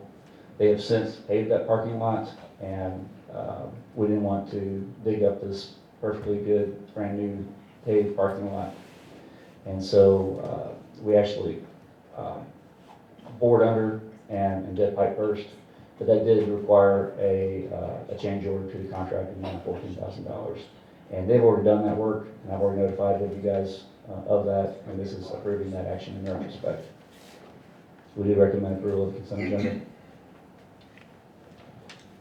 Thank you, sir. I'll entertain a motion. So moved. I just got a question, so I'll second. You got a question? Yeah, and the questions are just in future reference. Did we not notify the veterinary clinic that we plan on running those pipes through there? I'm just trying to figure out how we, I don't know, that was actually designed before I got here, so I'm just making sure that we We did, and they thought we had already done it, already done it. because, you know, it was longer than when we, than yeah. we thought. Okay. That's it. I was trying to figure out how we, It's a valid question. how we missed that. It's a valid question. All right, we have a motion and a second. Is there any further discussion? All those in favor indicate by saying aye. Aye. Opposed? Consent agenda is approved unanimously. Under unfinished business, 586 North Cherokee Road, there's conditional use zoning. I'll entertain a motion to table that until our October 18th meeting. So moved. The motion from Teresa, is there a second? Second. Second from Nathan. Any further discussion? All in favor indicate by saying aye. Aye. Opposed? Motion passes. Under new business, we have item number 1, which is a GFA loan modification to extend the term to January of 2024. So, the original term for this GFA loan, this is for the Spearman Pond project. The original term for the loan was to end on May 2022. But due to contract issues with supply chain, the project was not completed by the end of May 2022. And so GFA has agreed to extend the term of this project to January 2024. And this requires a council resolution and recommend approval. I'll entertain a motion. So moved. Second. A motion from Councilmember Shelton, second from Councilmember Price. Any further discussion? All in favor indicate by saying aye. Aye. Opposed? Motion passes. I got one question before we move on.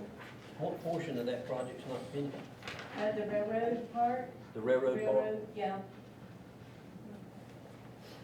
Have they ain't even started on that? No, they're finishing up that and it's about to go to bid. Just waiting to see how this come out. All right, we amended the agenda to add a second item of a moratorium. Mr. Taylor, will you introduce that for us? Yes, Mr. Mayor, the city currently has a moratorium on issuing licenses, business licenses to businesses that practice what are popularly called predatory lending behaviors. This includes title ponds, title shops, things of that nature. The moratorium is scheduled to end on September 30th. This is something that's currently being reviewed as part of the Unified Development Code and is not ready yet. And so we recommend extending this moratorium to December 31st, 2022. Okay, thank you. I'll entertain a motion. So, Motion from Councilmember Jackson. Is there a second? Second. Second by Councilmember Boyd. Any further discussion? All in favor indicate by saying aye. Aye. Opposed? Motion passes. That's it for our regular council meeting. We do have a need for an executive session to discuss personnel issues. I'll entertain a motion for that. And a litigation. so moved. Okay, that motion is for litigation and personnel issues. Is there a second? Second. Further discussion? All in favor indicate by saying aye. Aye. Opposed? Motion passes. Thank you, ladies and gentlemen. We are about to enter into executive session. We should be through shortly. If you would like to come back in.